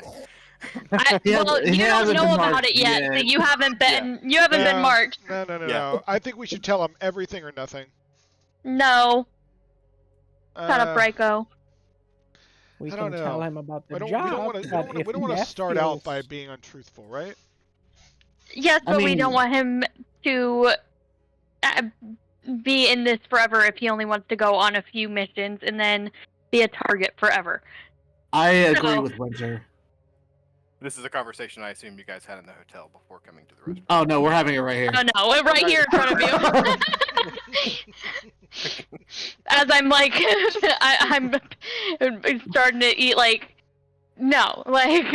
The man should know Raiko? whether he's in danger or not. Okay, but if we don't tell him, he won't be in danger. Is That's that true. true? Yes, That's it's kinda how it true. works. That's how it works. If we tell him, then he's marked. Marked. Soup is just watching back and forth like a tennis match. Like marked. he Don't says. worry. Shush. Don't not worry right about now. it. If you All worry right. about it, then something Then I will go agree. wrong. We just won't talk about it with him. At least Neth's not Neth's issue. We can talk about the other our issue, but not Neth. Agreed. Avarice is It's like the right, game. just If you double. acknowledge it, you lose. And then That's exactly and what then- happened. And then under my breath, I say, "Aw, I lose." Speaking of how you lose. Sick, you're a bastard. She's gonna kind of like, she's gonna like playfully slap Tick and be like, "Damn you."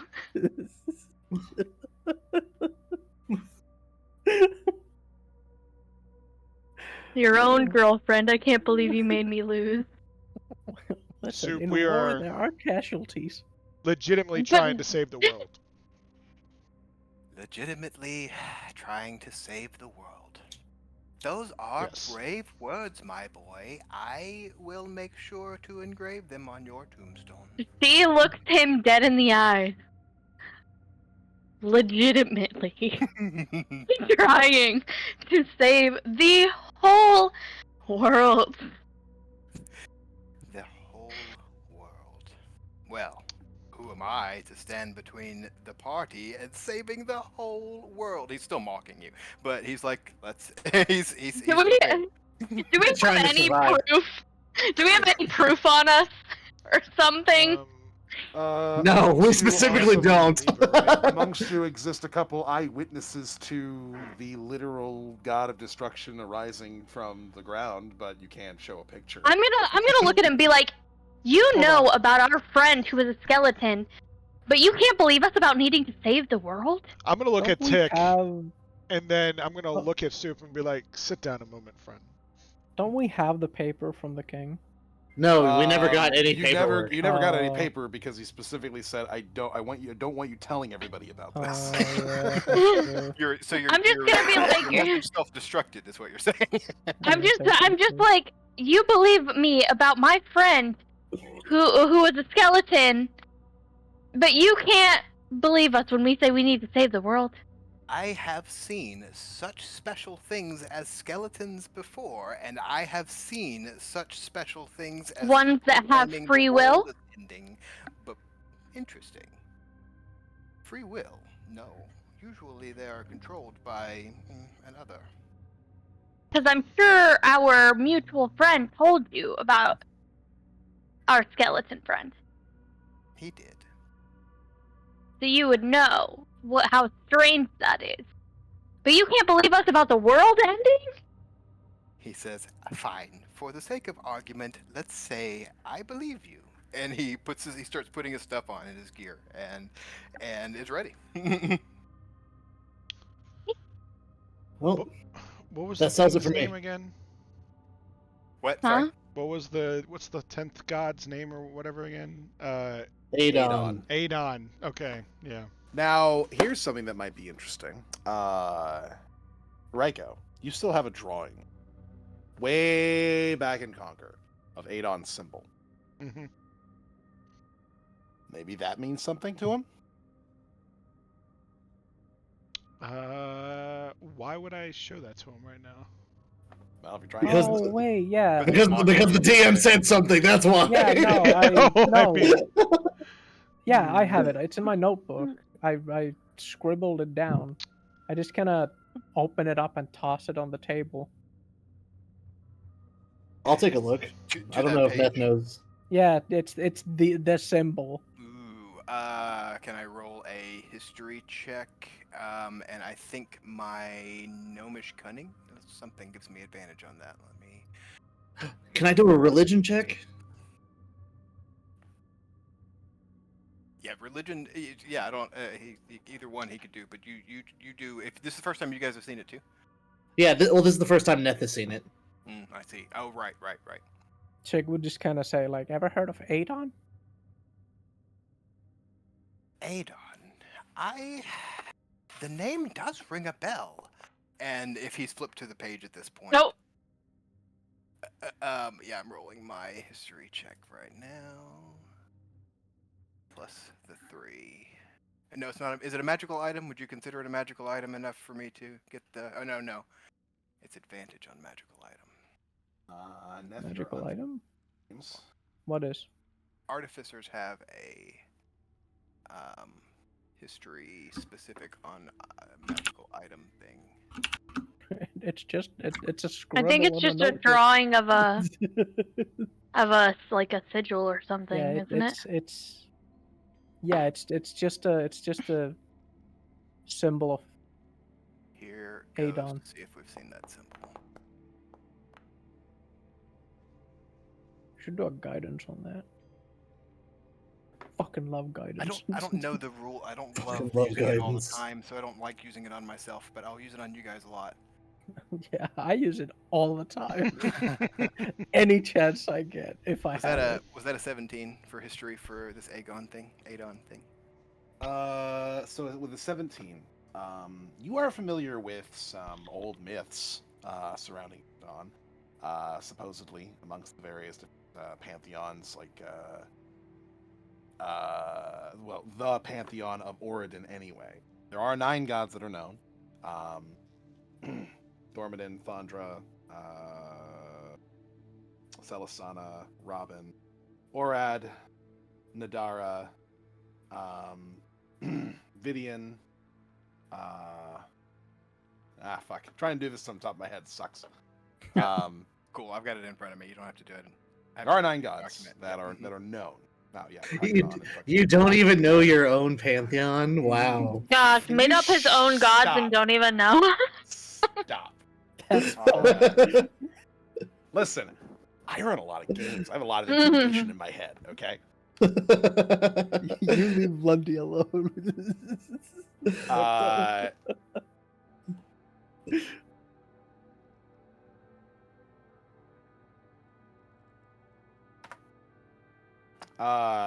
Anyways, so supposedly there is an old myth.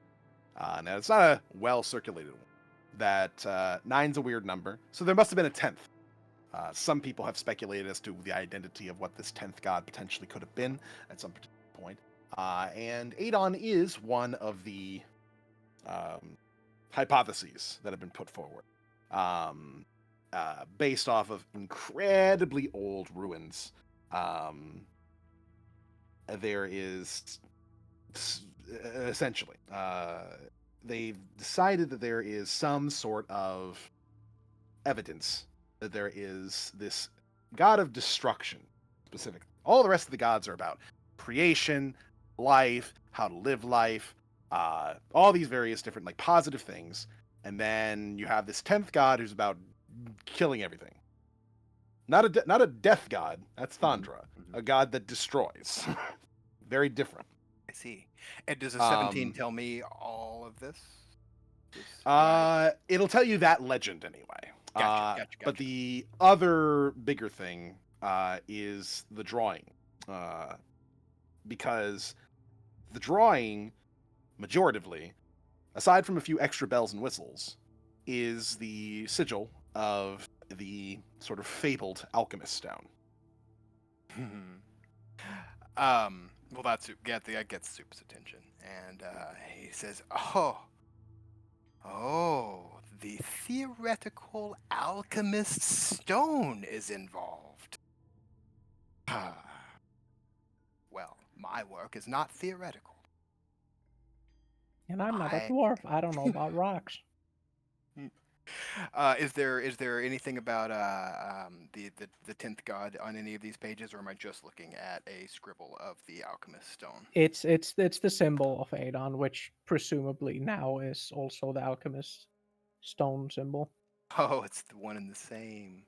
Okay, well, maybe Soup, having seen it in this context, realizes there's one and the same, and he says, his demeanor changes entirely. And for him, he was almost like humoring you, like obviously humoring you, like, yeah, let me go save the world. Now he's like, where have you seen this before? In a few places, necklaces, marks on the walls, around people's robes, probably. I don't know. It's just places. Was it on Adon when he came out of the ground? I'm assuming so. I'm not sure though. I'm asking Lundy. I couldn't. I can't remember the picture. I don't know. I had it. Show us Adon!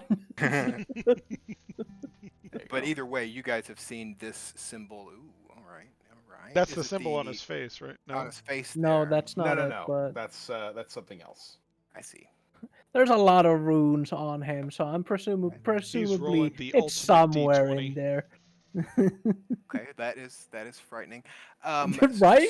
Soup realizes maybe the gravity of what he's dealing with here, and he realizes also that this is not like known information. Like Soup has read a lot of books, and he's been in a lot of libraries, and he's had access to a lot of tomes, both religious and historical, and he's a very well-read individual, and he knows that this is not something that everybody would know, and maybe his tone has gone from patronizing, essentially, to maybe concerned at this point, or at least a little concerned. And he says, "You've seen this before in the wild, here."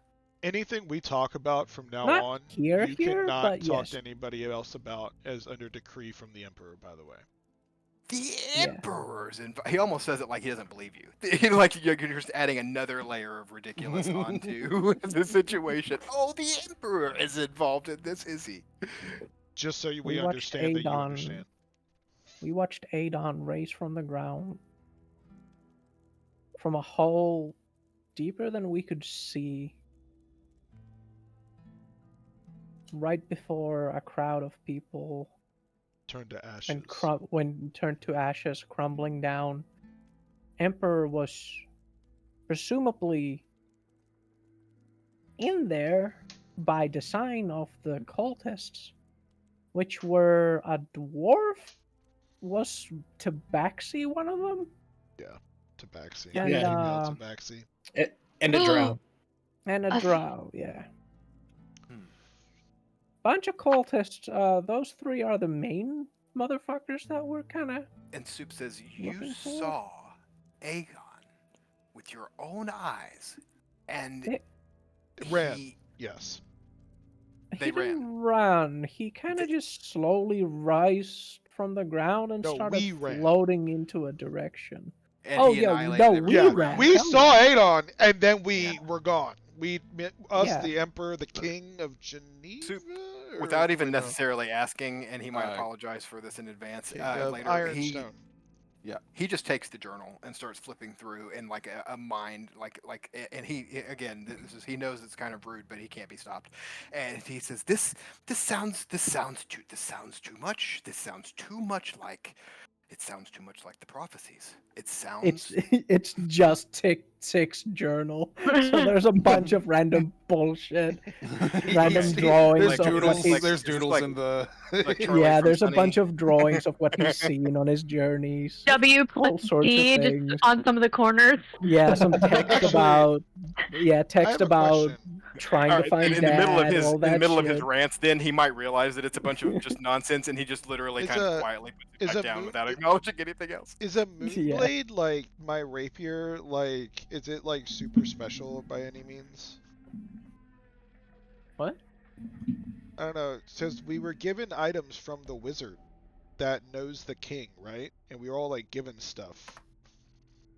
Yeah. Mm, Your sword was identified as a special sword, Yeah, Yeah. I think it was a like your moon- heirloom sword. moon sword. I don't know. It was something. And if I show it to him because he's an artificer, will he like see that it's like some kind of super special sword or anything like that that I would have had to have gotten from like someone on the level of a king? You got it from your family. It's an heirloom sword. I thought the wizard gave it to me. No, he just identified it for you Oh, and kind of unlocked some of its power. I thought he Interesting. gave us all things. Am I thinking about something else? He no, did. he gave us things, yeah. Well, to follow up on my earlier confusion, the Artificer's lore adds twice my proficiency bonus to history checks related to magic items, alchemical objects, or technological devices. So, if you need any history checks on any of those things, let me know. Awesome. Well, as great as it is to stand around here and talk about the end of the world, should we maybe get on with what our plan is to get into the Diamond Quarter before it gets too late? Right. Soup kind of thinks before it gets too late. Looking out, it's fucking middle of the night. It's at this point, it's probably like 11. But he's game. By this point, the last few minutes of conversation you guys have had, he's been sort of gathering random trinkets and items and things from his diner, and then he scribbles a little bit of a note down to leave on the door, so, because, he may not be opening for breakfast first thing in the morning, depending on how this goes, so... Did you happen to check your book to see if they had any deliveries? Sure. I don't know, what role would that be? Do I need a role, DM? How would you like to handle that? In terms of checking to see if you have any sort of deliveries at the Diamond Quarter. Yeah. See if we have a legitimate reason for being there. Make me an investigation roll.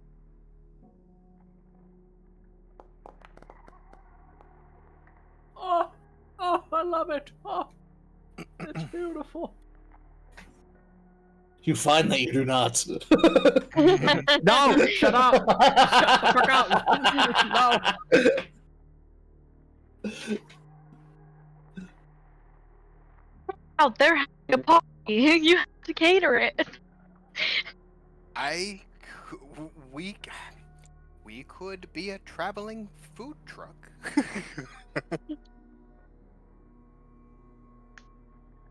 Okay. What's a truck?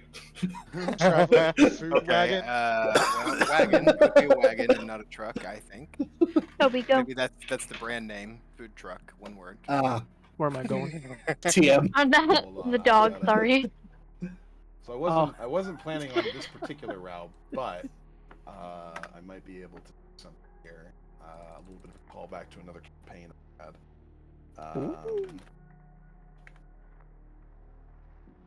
So I mean, we could do a Mission Impossible stealth mission. It won't go well, but we could do it. I'm a little It flanky on won't stealth, go but well. we could But figure it out. dressing up as little chefs and catering a party is so much more fun. So I mean, shit, I could pull off a chef's hat. I I assure absolutely you. agree. Winter's gonna look at Tick and be like, "Yeah, you can." He's 100% down for a food-themed heist, let me tell you. one of the more influential members of the Diamond Quarter, not a councilman, but a baron of much of a decent amount of the land around Twyland, is a fellow by the name of Baron McRider. And McRider is also known by some of his associates affectionately as McWider. It's- Oh no. Piece Oh, of fat fuck! More thick. a jolly fellow, very easy to get along with, very, A very pleasant reoccurring in every customer for sense. soup, apparently. But Customer. very insistent on all manner of different types of foods. He hosts these lavish banquets regularly in the Diamond Quarter, always inviting council people, other sort of like influential members of Twyland Hill, guild leaders, things like that, to come have a feast and discuss the matters of the day or whatever sort of business they need to. He's always the host of these generous parties and always the one who ends up eating the most. Legend says that there was once a time in which a great beast, a great magical, even mythical beast, came to Twyland and challenged him to an eat-off in which he won. And now nobody can confirm this. Supposedly it happened in private, but Man, he it's a swears local by it. hero. Sounds like He's got the somebody folk should hero challenge background. him to an eating contest. I would not recommend that. No. I want it to be known that Neth weighs 115 pounds, soaking wet. As an elf? Yeah. Wait, what are you? Shatterkai? Yeah, That's really Yeah, we're- light, even for an elf, right? he's a small guy. I weigh Sit under the 40 bed. pounds. Pretty sure everyone can lift me in this party. I am not heavy whatsoever. Only Winter can lift you. Wait, I'm the only big one now. Yeah. Damn, he thick. It's okay. We're gonna go meet Baron McRib. Now, McRib. Aaron, you don't have a current order from Baron McRider, but you could send a message to him and ask him if he's interested in organizing something. Like, for instance, perhaps you have a new dish you'd like to try out. That always gets his interest. Soup could always work in a new dish. And if need be, we could add a few extra ingredients that may or may not sit well with the man. I told you he was a poisoner. I told you. Nothing drastic like poison, maybe just some salmonella. Do you have poison? It doesn't I- take, it Maybe doesn't take just a lot. some I have two salmon. vials. It doesn't take a poison that lot I to can be a make with- poisoner.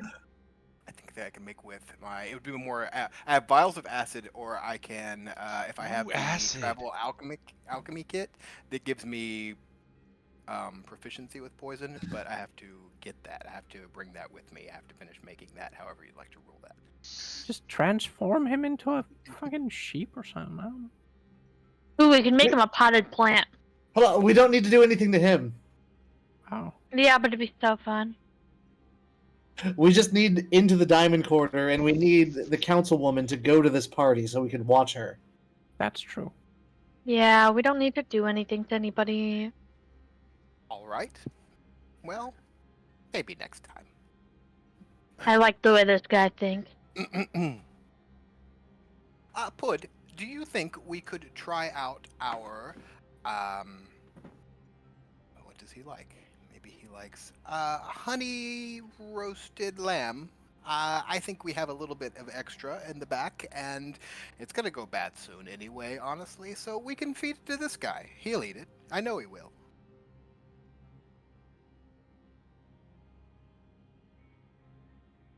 Should you maybe write up an invitation or some kind of correspondence to give to this man so we could hand it off to the guard and get the process started?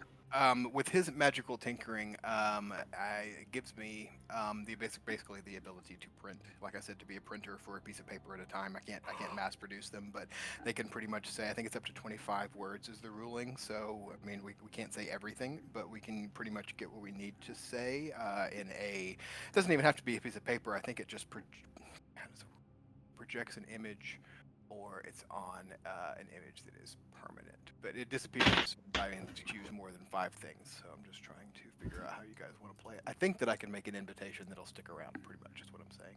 Or, if not, I can potentially use the all-purpose tool to use, is it calligrapher's tools, to write something out, because the all-purpose tool gives me proficiency in whatever it is that is existing, which I could bring in. I haven't shown you guys that yet. While you're going on and on about this, Neth is just gonna pull out a piece of paper and a pen and put it down in front of you.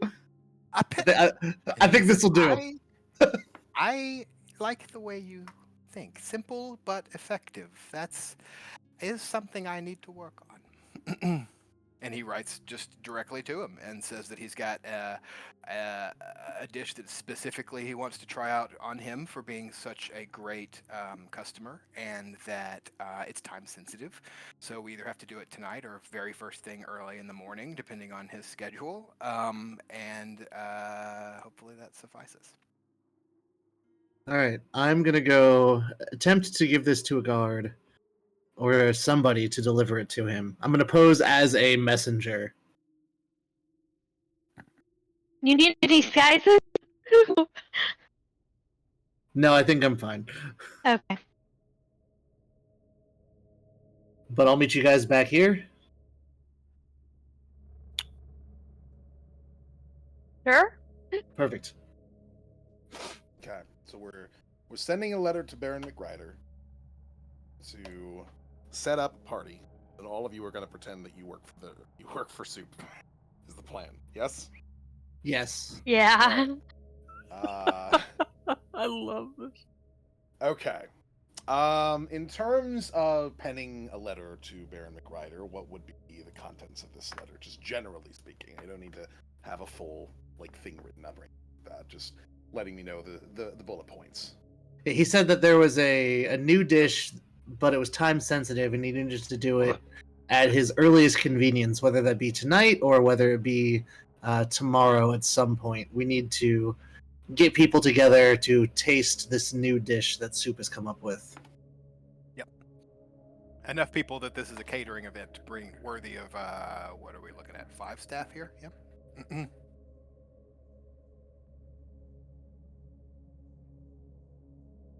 Okay. And in terms of wording this, is it just what you are writing? Is anybody going to help him with the wordage to make it more persuasive or anything like that? Yeah, Soup's not super persuasive, guys. Well, Neth is not trained in persuasion, so.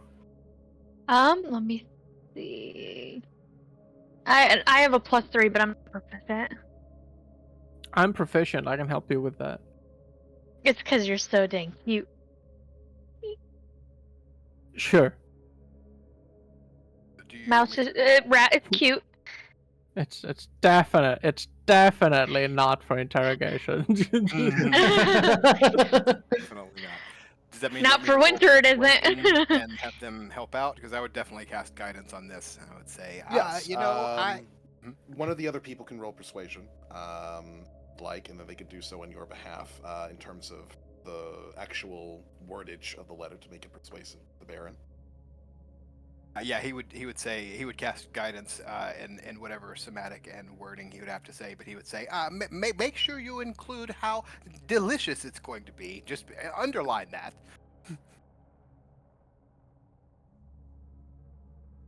So who's gonna Yeah, write? sure. Tick's gonna help. Yep, Tick's gonna dictate. Send it.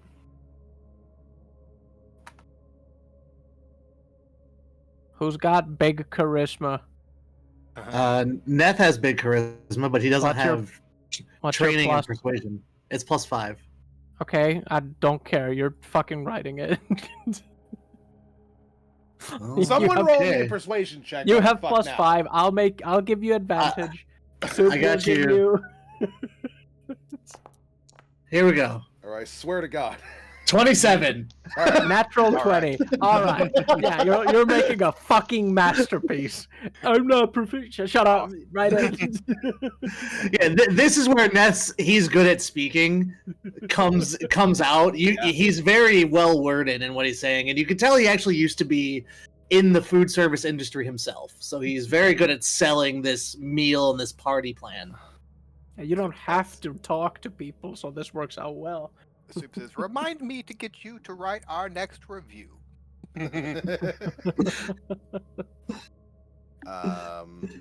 You write up this letter, get it sent. The rest of you retire for the evening to get yourselves ready to look like you're supposed to be doing chef stuff. Whatever the hell that means exactly. So you guys got some chef clothes. I mean, I'm I might have digging some through old stuff, Jack's but I don't have any more hats. costumes. There are definitely chef costumes in there. I find a bunch of different. I find a bunch of different chef costumes and like server costumes. I'm like, oh yeah, jackpot! Thank you, Jack. You hand Neth a Um, fancy waiter costume. He's got like a vest and like a bow tie. I'm gonna. Yeah, or I feel like, are we all gonna be dressed up as little waiters, and then obviously Soup is the chef, or do we all wear little chef hats? Well, I would definitely need a second in command. That would be the sous chef. I guess I could pass Put off, but since you guys can speak, it would be great if I had like one person specifically, and then the rest of you guys could branch off, depending on how you guys want. But it would be a way to cover more ground too. I'll be in a white put on a robe as chef's hat. human. I just don't put on a think the chef's hat. nobles are gonna look too fondly to a rat folk making their food, Well, I I'm gonna be a for human. not looking like a rat, but or also, touching Ratatouille it was very altogether. popular. the chef's hat perfectly covers my my horns, and it tucks away my ears. Soup in the Yeah. morning. After it seems sometime after the usual breakfast, you do receive a letter from a messenger, a response from Baron McRider, essentially more than happy to host your new dish at his next banquet. He wasn't planning on one for another week or so, but an excuse is an excuse as far as he's concerned, and he's more than happy to continue to do one sooner than planned. He tells you to get ready and to make enough for 100 people. 100 people. Now that's going to be a lot of food. Good thing you have help. Just so you know, the two people we recently lost were the best at cooking in our group. So, Do you know anything about cooking? are you just assuming because I'm a woman about cooking? Oh, that was open-ended. It was to any of you. What skill would that even be? Neth rolls up his sleeves. It's been a while, but I used to cook. I Yeah, think what role where would that there's a be? will, there's a way. What role would cooking be? I grew up in nobility, can't- so not I really. can cook up poisons, but you know. For under cook's utensils, it's wisdom or intelligence, but I'm not 100% sure you can do it without cook's utensils, so I don't know. I mean, I'm sure a big kitchen would have a bunch of cook's utensils. Yeah, well, that's probably true. Put is already hard at work on this. He's prepping the night before. He doesn't really have to sleep like we do, you know. So he's gonna take care of this stuff overnight. He's a good guy. That Put. So, what do we roll? Fucking saving throws? Saving throws. I hope not. No. Would it be a survival Yeah, saving or? the food. Yes, it would be survival, generally speaking. Yeah. Now all of you are being directed, of course, by Soup, since he knows cooking. It's kind of been his job for the last 30 years. Can I roll cook's utensils instead? Yes, you can. You absolutely can. Do I get a situational bonus or advantage because we're being helped? Guidance. I would most certainly cast guidance on someone Hell who. Yeah, you can I add an rolled a extra 20. 1d4 to your rolls. I What'd you never say, Lundy? explored being able Yeah, to you can have guidance added to your I rolls. cannot wait for this to as a suck situational ass. bonus. How does that I work? got 5. 1d4 in the situational bonus. I'm actively burning water down. Oh no. Oh, we're not good cooks. That's a lot of ones, guys. Ryko rolled a 23. Ain't All right, no so way. there's a couple of you that are fucking up some of the materials here. I'm gonna grab Tick's hand and kind of say, maybe we should step back and just make it look pretty. Yeah, I think we can do that. We'll stick to making it look pretty once Yeah. it's done being cooked. Soup says, yes, please. After I already burnt water somehow, like These hands were not made for making pastries. These hands were for taking lives. maybe that's why we're so bad. If this work begins at nighttime, once dawn hits, I have the ability to create 2 more meat pies of transformation, so that we don't have to worry about those not being good anymore. Oh, beautiful. Net's food isn't bad, but it's not good. You So just you'll have made those the for honey glaze. Yeah, I'm Okay.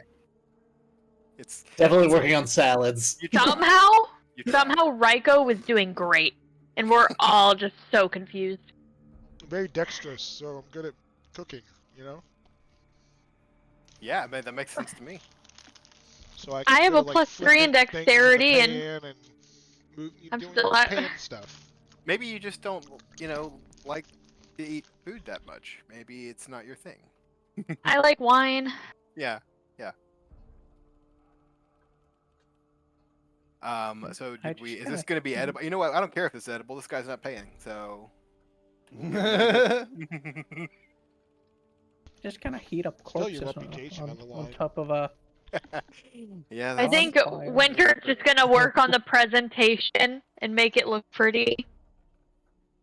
maybe Oh, we we can still do have a to ghost transport it. kitchen.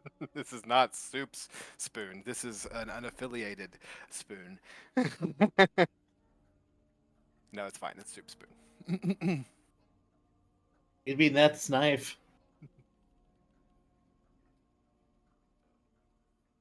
And This if is this is everybody has touched that spoon. yeah.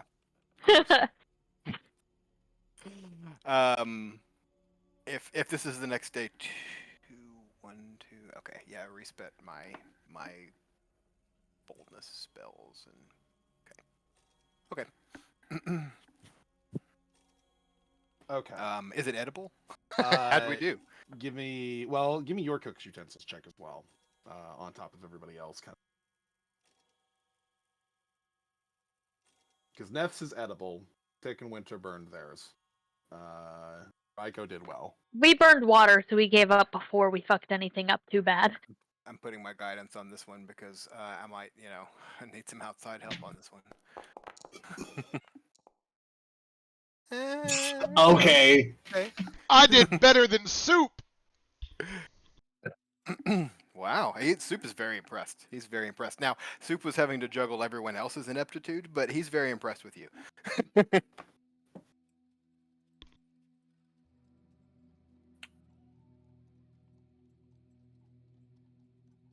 So it looks like we have a mostly edible, grouping of food. Some of it. There might be a few of those ribs burnt, but everything it'll make up for it. I only burnt the water, I promise. How? I don't know. I'm really good with fire. Maybe too good.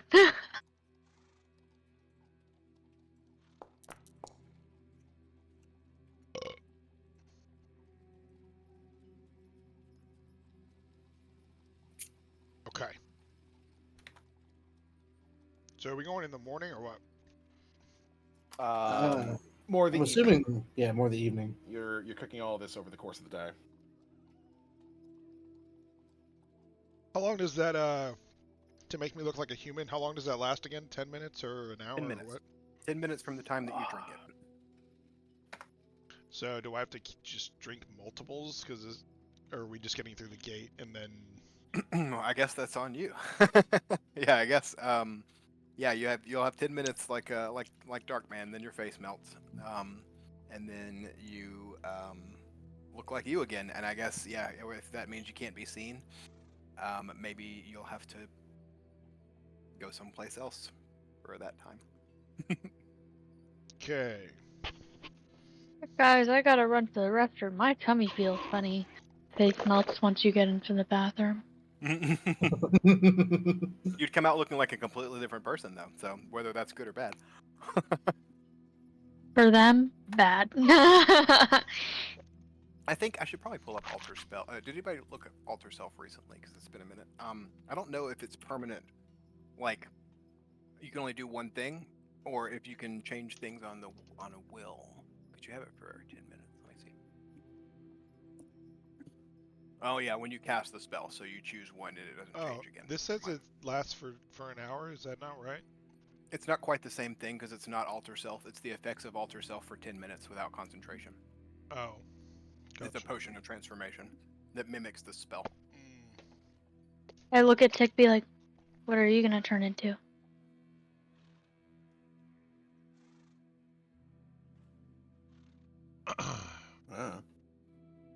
Note that natural weapons, Tick.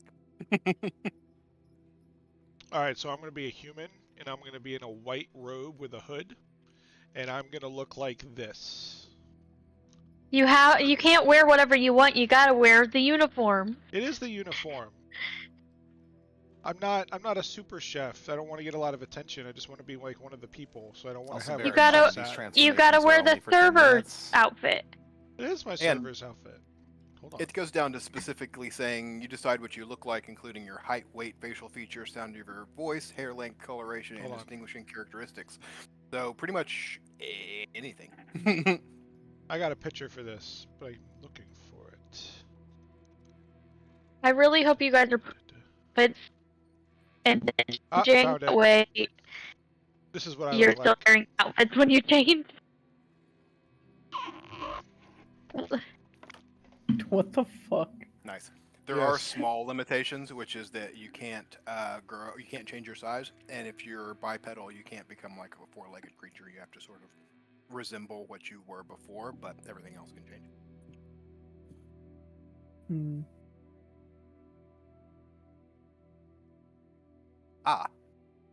The last line says, at any time during the duration of this spell, you can use your action to change your appearance again in this way. So you don't have to worry. You got 10 minutes of looking however you'd like with an action. So there's that. Okay, dope.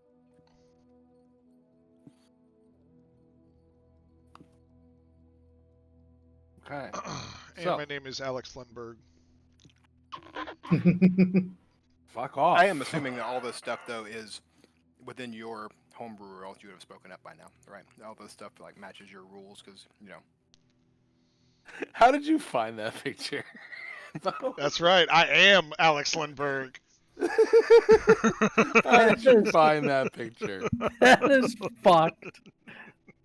You son That of a bitch. is a picture of Lundy.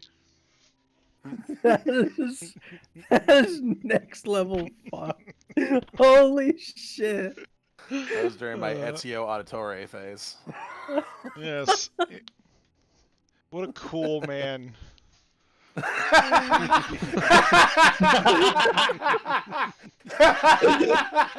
This motherfucker. I'm sorry. You sound way too much like my friends when you say shit like that. So cool. Oh, fuck. Uh, That level of sarcasm was reserved only for my closest friends. Thank you very much. oh, well, good thing. I said I'm your closest friend. Okay. All right. You're a paying customer, is what you are. Don't get it confused. I am gonna send this to them and let them know the sort of horrible things you do to me, and then they're gonna laugh at me and say, "Haha, you're cool." Oh, Christ. All right, let's go. People eating What? pies. Everybody, changing make sure steak. you're in your costumes, please. They're called uniforms. Uniforms. Well, Yeah. in this manner, they are used as costumes. Also, Neth as is you should wearing know, the Go ahead. I'm also special ed.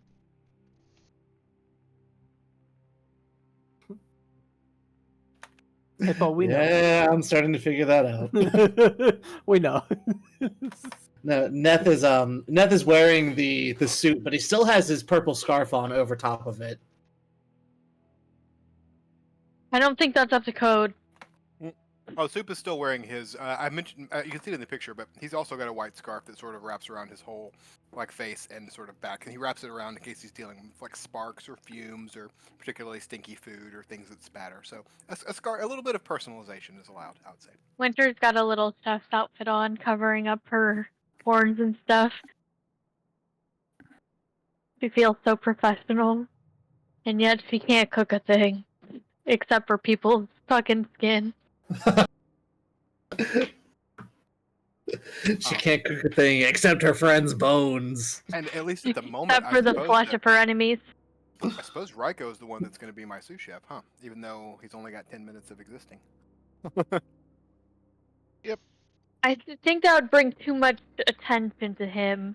I don't think anybody's gonna care once we're in. I'm just doing it to get Or through give him- like the security, and then once Yeah. it wears off, I'm just gonna be in my hood and It might even give him a reason to disappear. yeah. So, Chick should probably eat it too if they're looking for a rat. I feel like you guys should eat him a little bit closer to. Yeah. How far away are we from the Diamond District? not too Yeah. far.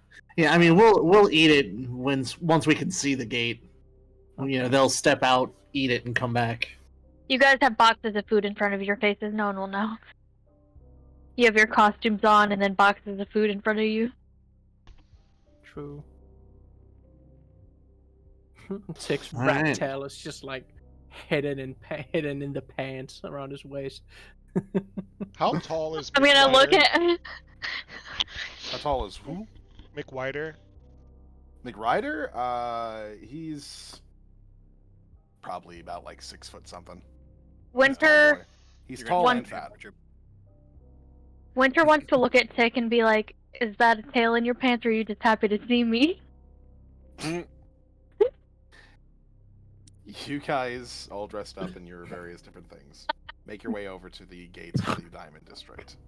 There, of course, you have the expectation of Baron McRider, who has some people waiting to inspect you guys as you start making your way through. They see all the food, and they give a bit of a sigh and a nod. Yep, another banquet. Great. All right, bring it all inside. Did you guys eat your pies?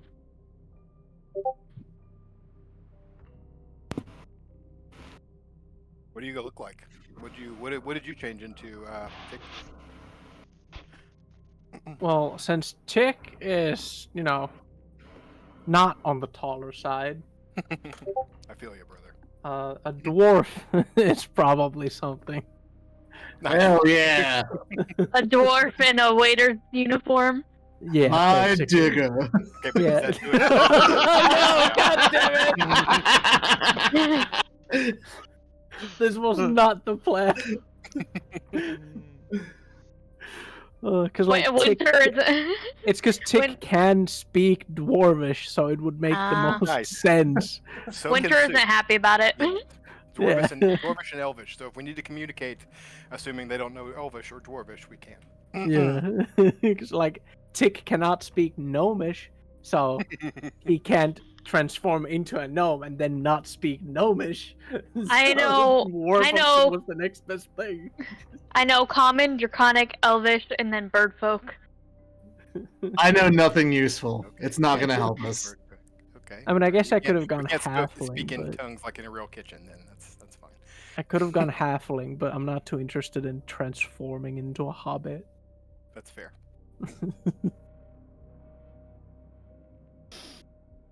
So, you guys are led on inside of the Diamond District. Obviously, they are escorting you guys over to Baron McRider's estate.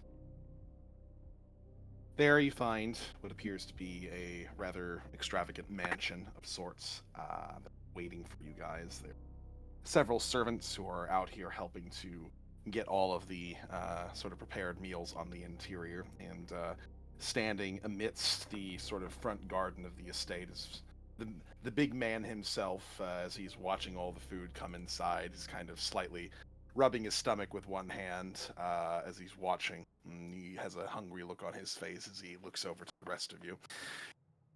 Well, Well, I must say I'm very happy to see all of you cooking these beautifully smelling meals. Will you be joining us for the event at all? I appreciate the invitation.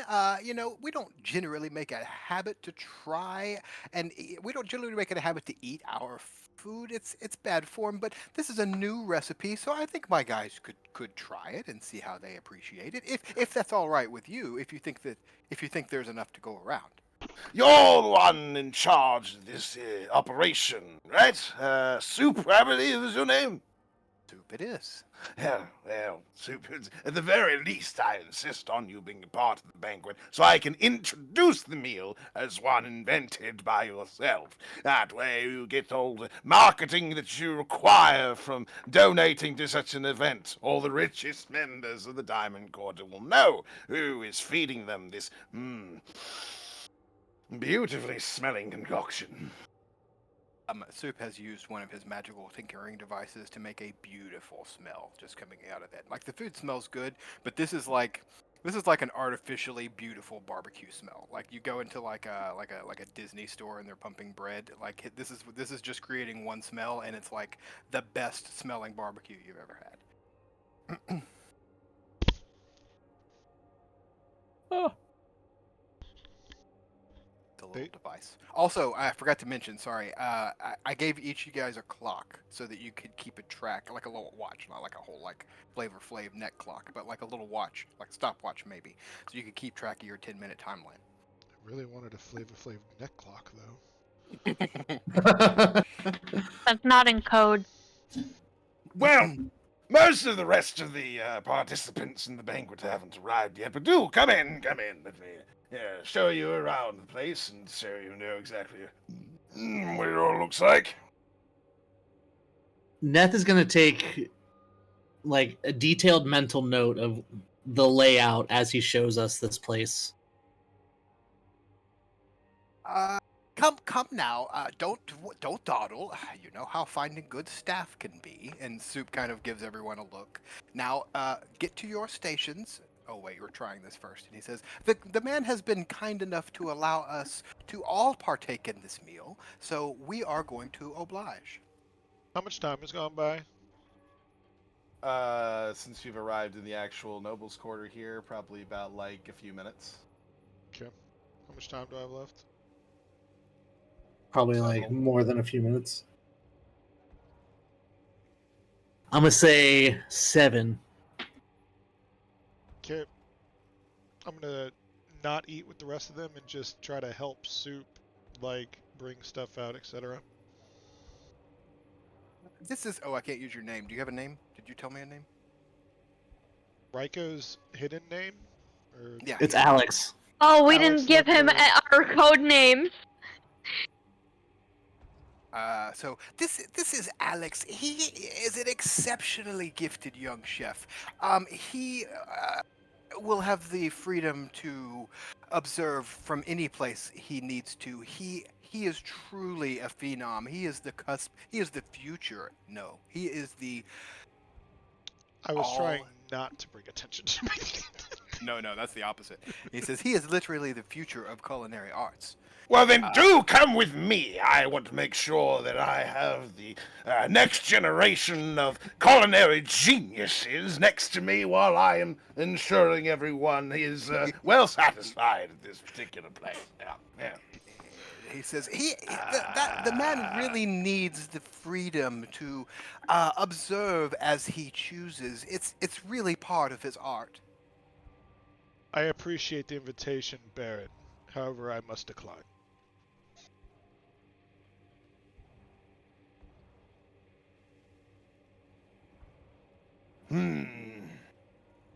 Well, that's disheartening to hear. If you insist that you must have some sort of freedom here, that's fine, but I'll still make sure to pump your name amongst the rest so that people are aware of at least one of the minds behind this particular banquet. I appreciate You that, are sir. too kind, Baron. I endeavor to be to those who are kind to me. From the looks of things and the smells of things, you are all far too kind yourselves. Yes. As for the rest of you, too, come in. Allow me to show you around. Neth will. He very quietly walks through the house as to not bring a lot of attention to himself. He's trying to stay like in the middle of the group, but maintaining that mental map of the estate. Winter is also being quiet and doing as he's told. He's trying to keep a sense of professionalism. That way, she doesn't draw any attention to her as well. Where are we exactly in Twiland Hill on the map again? Over here somewhere. Yeah. Yeah. You're pulling the look busy and hopefully nobody questions you. Yep, At work? just Yep. Mhm. just busy, hard at work, Along. Yep. setting up the food. Neth is nervously kind of like stroking the scarf around his neck as he's walking, but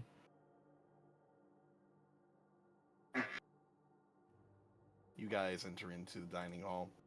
Find that makes up a large amount of the sort of bottom floor of the McRider estate, stretching from a good couple 100 feet across. There are tables that are already set up with candelabras kind of dotting each of the tables, already lit and waiting as the servants begin to prepare, at the very least, the first part of the meal, a nice little appetizer for all the various guests, as well as some drinks and such. Some of the guests have already arrived and they're already sitting down. These all appear to be dressed up in the usual fineries that you would expect of nobles of this particular district. Some of them perhaps dressed in something a little bit more instructive as to who they might be, as to who their background is, guild masters of perhaps the merchants or the craftsmen or things along those lines. There is a decent amount, enough people here that Baron McRider begins to very, very boisterously introduce Soup and his crew to each of them, almost individually, as he's making his way through here. And eventually, as you brought up to his particular table, rather massive one, where he gets a nice solid 10 feet of table just to himself as he takes a seat at the head of it and kind of gestures. Please do feel free to make yourselves at home, at least for now. This is, of course, the head table. We're going to have some more important guests here later, including some of the members of the council, so won't always be necessary for you to, won't always be possible for you to, well, sit here, but I want to discuss the theory behind this current culinary masterpiece, as you called it in your letter. Yes, the the theory behind this is, well, like any good food, it's designed to be good. He sort of stammers because he wasn't prepared for the question. It is roast boar, which is traditional, but it is covered in a honey glaze that is just, well, divine.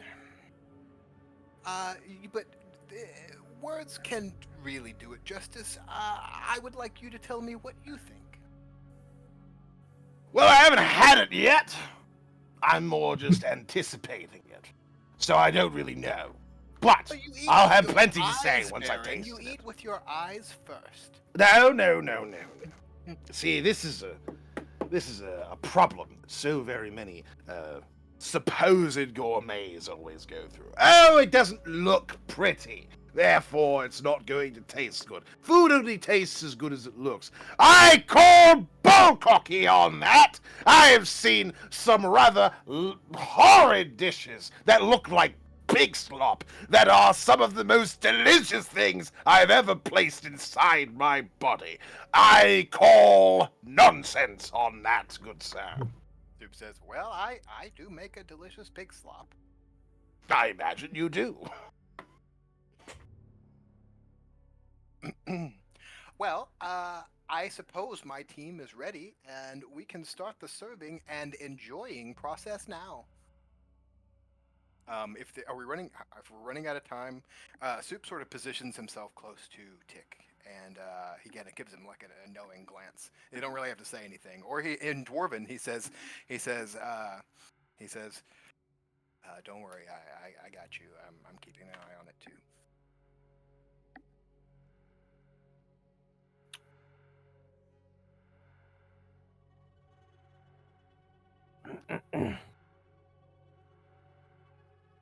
Good. Tix just kind of tries to mimic a deeper voice in Dwarven. Neth will start presenting plates of food, serving and getting everything set up on the table for the Baron. And then he'll set a plate for Winter and Tick as well. Hood is just he's part of the assembly line. He's got like two little flubber arms, and he's passing trays, down the table. Yeah, I imagine we're just like assembly lining, setting up all the tables. Like a soup kitchen, like a soup kitchen. Yeah. Shut the fuck Alright. You've been waiting for that one, haven't you? So- You've been standing on that all day. What's the plan here? We're gonna feed this guy and then just slip away and remain in here? Yeah. Hopefully with So- good reasons.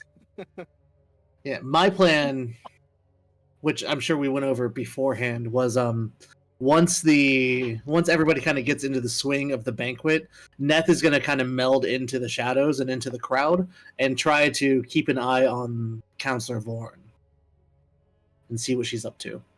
I imagine Winter will just be What sort of like refilling waters and just waiting, just acting like regular wait staff, just waiting around the tables, but she'll be eavesdropping. What does Neth have for sneaking around and shit? So I'm proficient in stealth, and if I'm in a dimly lit room, I can turn invisible. Okay, that's good, because I got expertise in strength, stealth plus 11, and I got boots of the elven kind, so I don't make sound. Very nice. Yeah. Winter's feet stuff don't But make if you sound can as turn well. like straight up invisible in dimly lit areas, that Yeah. that depends on completely on how many dimly lit areas there are. I can meld with shadows. Yeah. Tick, if you can sneak Jesus. away that easily, remember you can change your appearance on a whim as long as nobody sees you. So just Right. hide a What? little, like pull one of those. You walk behind a pillar, or like a column, and you come out a completely different person type Oh situation. my god, you're so right. And you make Except for more you'll of still them be too. I waiting. could, You'll still right? be wearing your costume. Oh, true. Well, we have a lot Yeah. of staff. It's kind of hard to it's kind of hard to place everyone. What are you gonna No, remember your Yeah. staff? how lit is the dining area? It's fairly well lit. Loads of candelabras are on the various different tables, as I said before, but there's also chandeliers that are kind of dotted around the ceiling as well. It's a pretty well lit place. I'm gonna walk up to the Baron and kind of in his ear and say, excuse me, Baron, but this meal is meant to represent a more rustic and traditional meal that you would experience in something such as an inn. We have a little bit too much lighting in here, and it's going to set the mood the wrong way. Could we dim some of these lights? Mm. Well, it's just that banquet is also meant as a meeting and gathering place for the various different members of the upper crust of society. So if they can't see each other all that well, it makes it more difficult to communicate. Oh, we will have lighting at each table so that they can communicate with each other at the table, but it will give that sense of community within your own table to further enhance the ambiance. Aaron, if I may, if all goes well, there could be quite the celebration after this meal, and nobles don't really like to be seen inebriated and having a good time.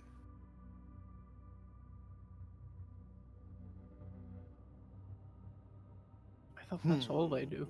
They don't really like to be like that their face is public. I would imagine they love to Oh. do it. I wouldn't imagine they would want to be seen in debaucherous. Well, that's why situations. I this could be place is wrong, kind of but- usually locked off from the rest of the city.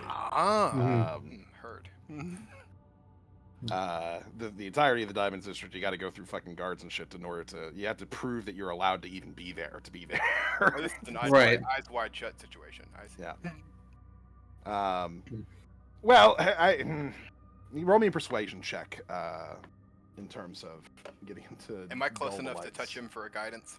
I can give myself guidance. Yeah. Oh, never mind. Scratch that. There's others. They do move in herds. With a 27. They do. Well, I suppose we could lower the lights. Why not? If it's in the spirit of the actual meal itself. I wouldn't want to ruin the whole of the presentation. Yes, it's all part of the experience. Hmm. And we can assure you the staff will be able to navigate through the dimly lit room as well. And I will start dimming some of the lights as I walk around getting everything set up so that it is a dimly lit room. But it still has that ambient feeling of a very fancy, almost like a dinner show type feel. The Where lighting the- gives Olive Garden vibe.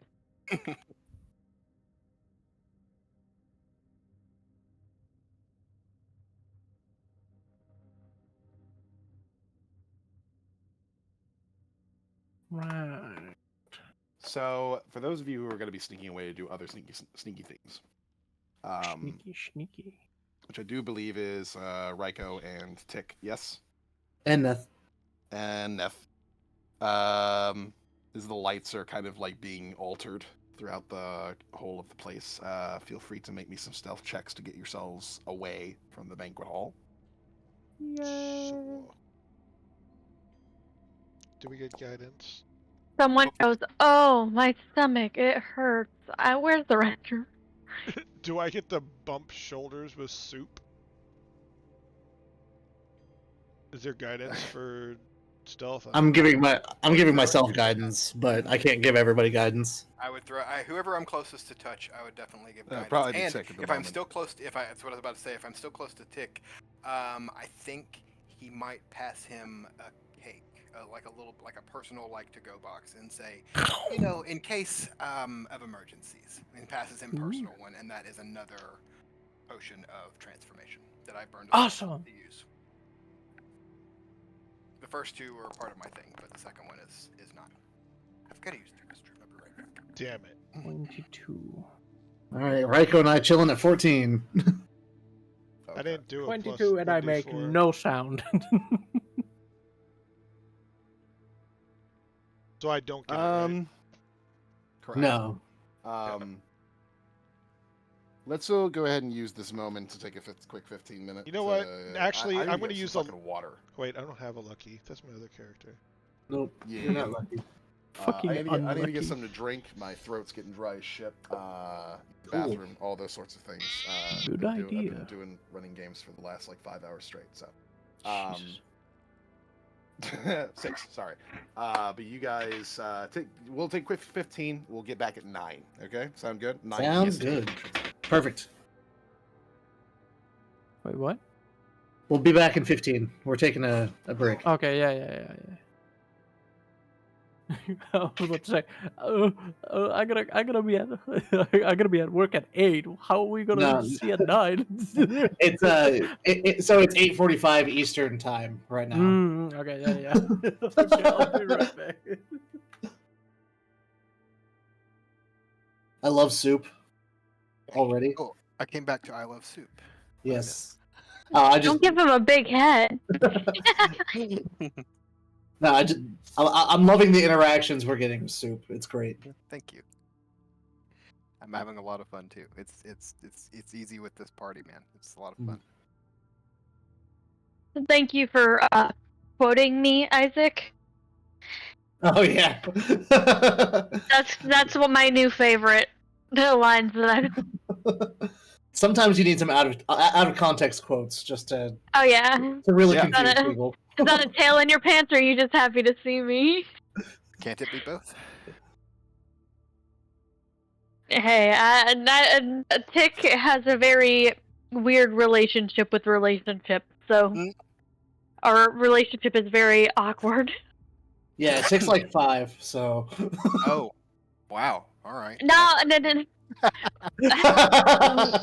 Okay, so rat folk don't live for very long, but elves do.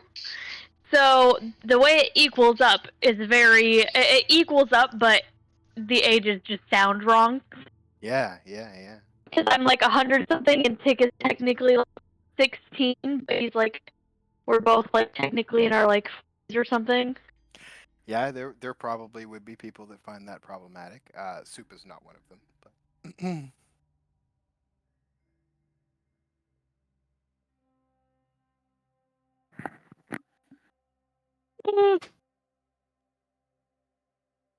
Ooh, I have a piece of cheesecake. I'm gonna go get that. BRB. We were at my. Alright. Oh, hello.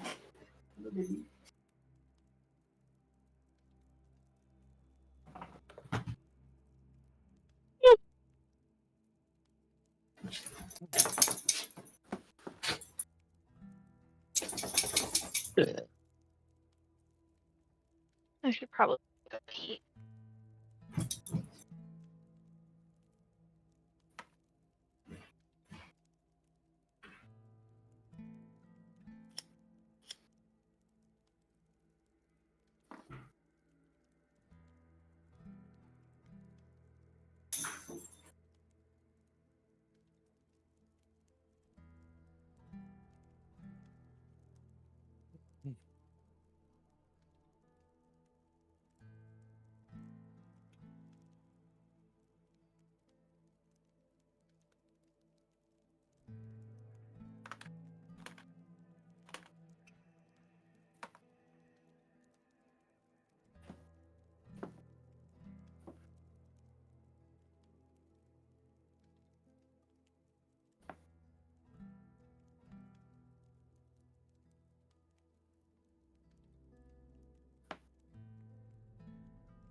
I need to add my infusions to the Foundry token.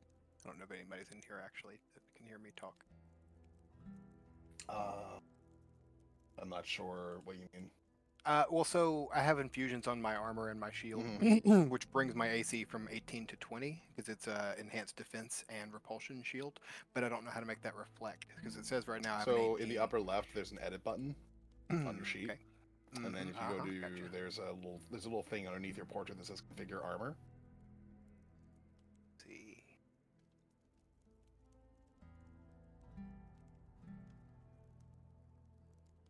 It's a little gear underneath your token, underneath your Mhm, picture anyway.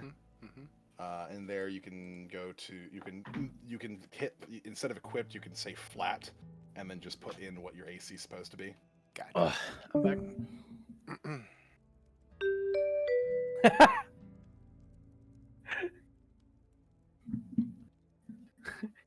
That's it. I banish you to the super gay zone.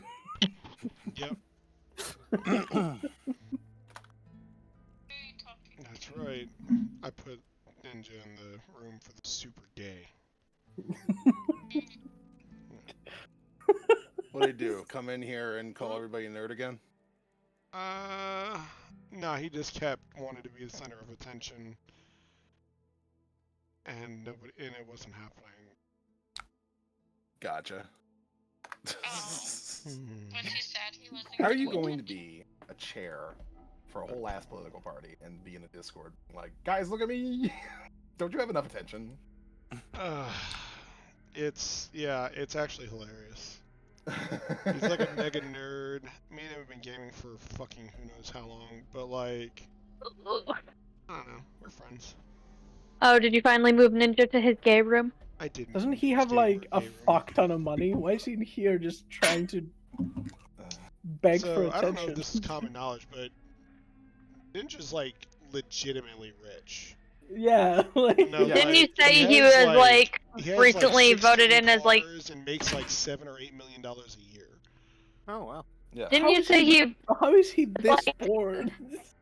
He In office likes or playing some video shit at games Ohio? and hanging out on the computer. I When you don't get know. to a certain point of richness, you have so much passive income coming in that you just don't need to You do don't- anything. yeah, so you just so- get bored. It's true. Well, here's the thing.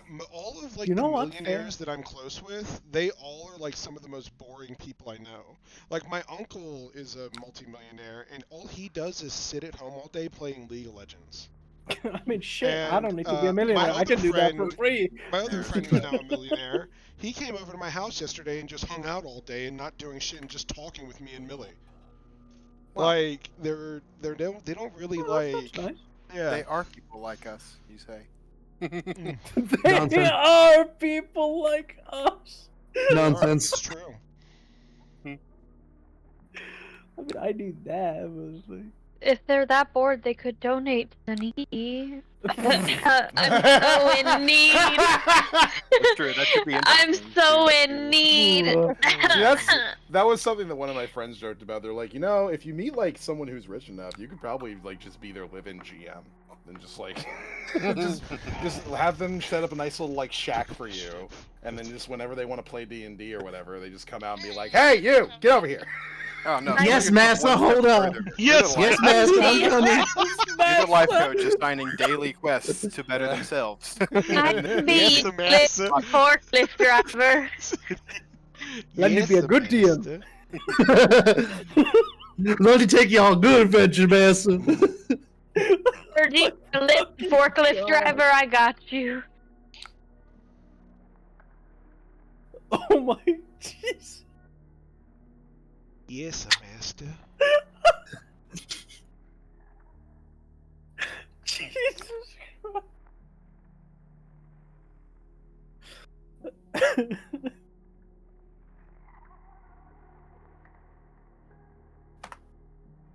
Oh. I love the capital hellscape that America's turning into. Turning I enjoy into. Turning. Oh, Well, we are progressing in that in that direction in a certain way. I mean, oh, more like Elon. regressing, but you know. Oh. Wait, no. He's the big bad of our in real life campaign. Let me read your You just Big bad orange guy. So it doesn't have to be a eunuch. It could just be a villainy card. BBOG. The big bad original gangster. You leave Snoop Dogg out of this. He's a national treasure. Yeah, he is. Him and Martha Stewart. I meant more in the lines of big bad orange guy, Mm-hmm. not original gangster. Dude. I feel like one of the most gangster moves recently was Kendrick Lamar at the Super Bowl looking dead in the camera saying, "Say, Drake, I heard you like I'm young." Yep.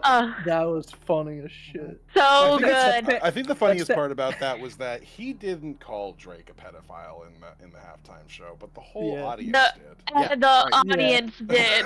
Which He didn't is have to. Yeah. He 10 didn't have to. times funnier. Also, I mean, to on be that, fair, hey Drake, I heard you like him young. Already kind of insinuates it. To be fair. Sure, yeah. It's so good. And the fact that he was actively avoiding looking in the cameras until yeah, until he that had line. to say Drake's name. That is the only part I've seen of the Super Bowl, and that's how I'm gonna leave it. Yeah. Dude, that's all you need to know. Yeah. I that should is all fucking you put need to money know. on the Super Bowl. The Eagles fucking clean goddamn house. Holy Yeah. shit. Mm. Yep. But Kendrick you know, Lamar. Kendrick Lamar had more yards in the Super Bowl than the Chiefs did.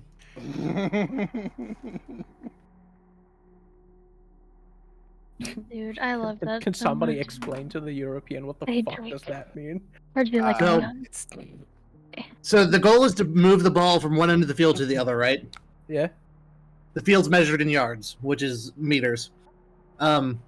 And they keep track of each team's progression whenever they have the ball trying to move it down. They say they got this many yards. Mm. Kendrick Lamar, during his halftime performance, walking up and down the field on the stage, traveled more than the entire team. I keep seeing videos on I think it's TikTok. It's this lady's just sitting on the like in the stands. She's an Eagles fan, and she has a voodoo doll of one of the fucking Yeah. players from the opposite team, and she keeps stabbing it with a needle. Yep. Dude, Philadelphia is fucking crazy. Dude, after they won, they terrorized their fucking the Yeah, whole state was well, I mean- terrorized. that's how they celebrate, though. That is how they celebrate. That's how they celebrate, and it's how they bitch. It is. It didn't matter if they won or lost. That was happening either way. Yeah. They Yep. greased Yeah, their they're fucking their streetlights. They greased their streetlights just so they couldn't tear them out of the fucking cement, but they still did. No, yeah, They did it so everybody- nobody could climb them too. It stopped no one. There was actual human shit in the street. Yep. Oh my god. I'm just glad I don't live there. Ugh. Fuck hell. I'll take the corn any day. I started playing Diablo 3 again recently, and this is what I found at one point.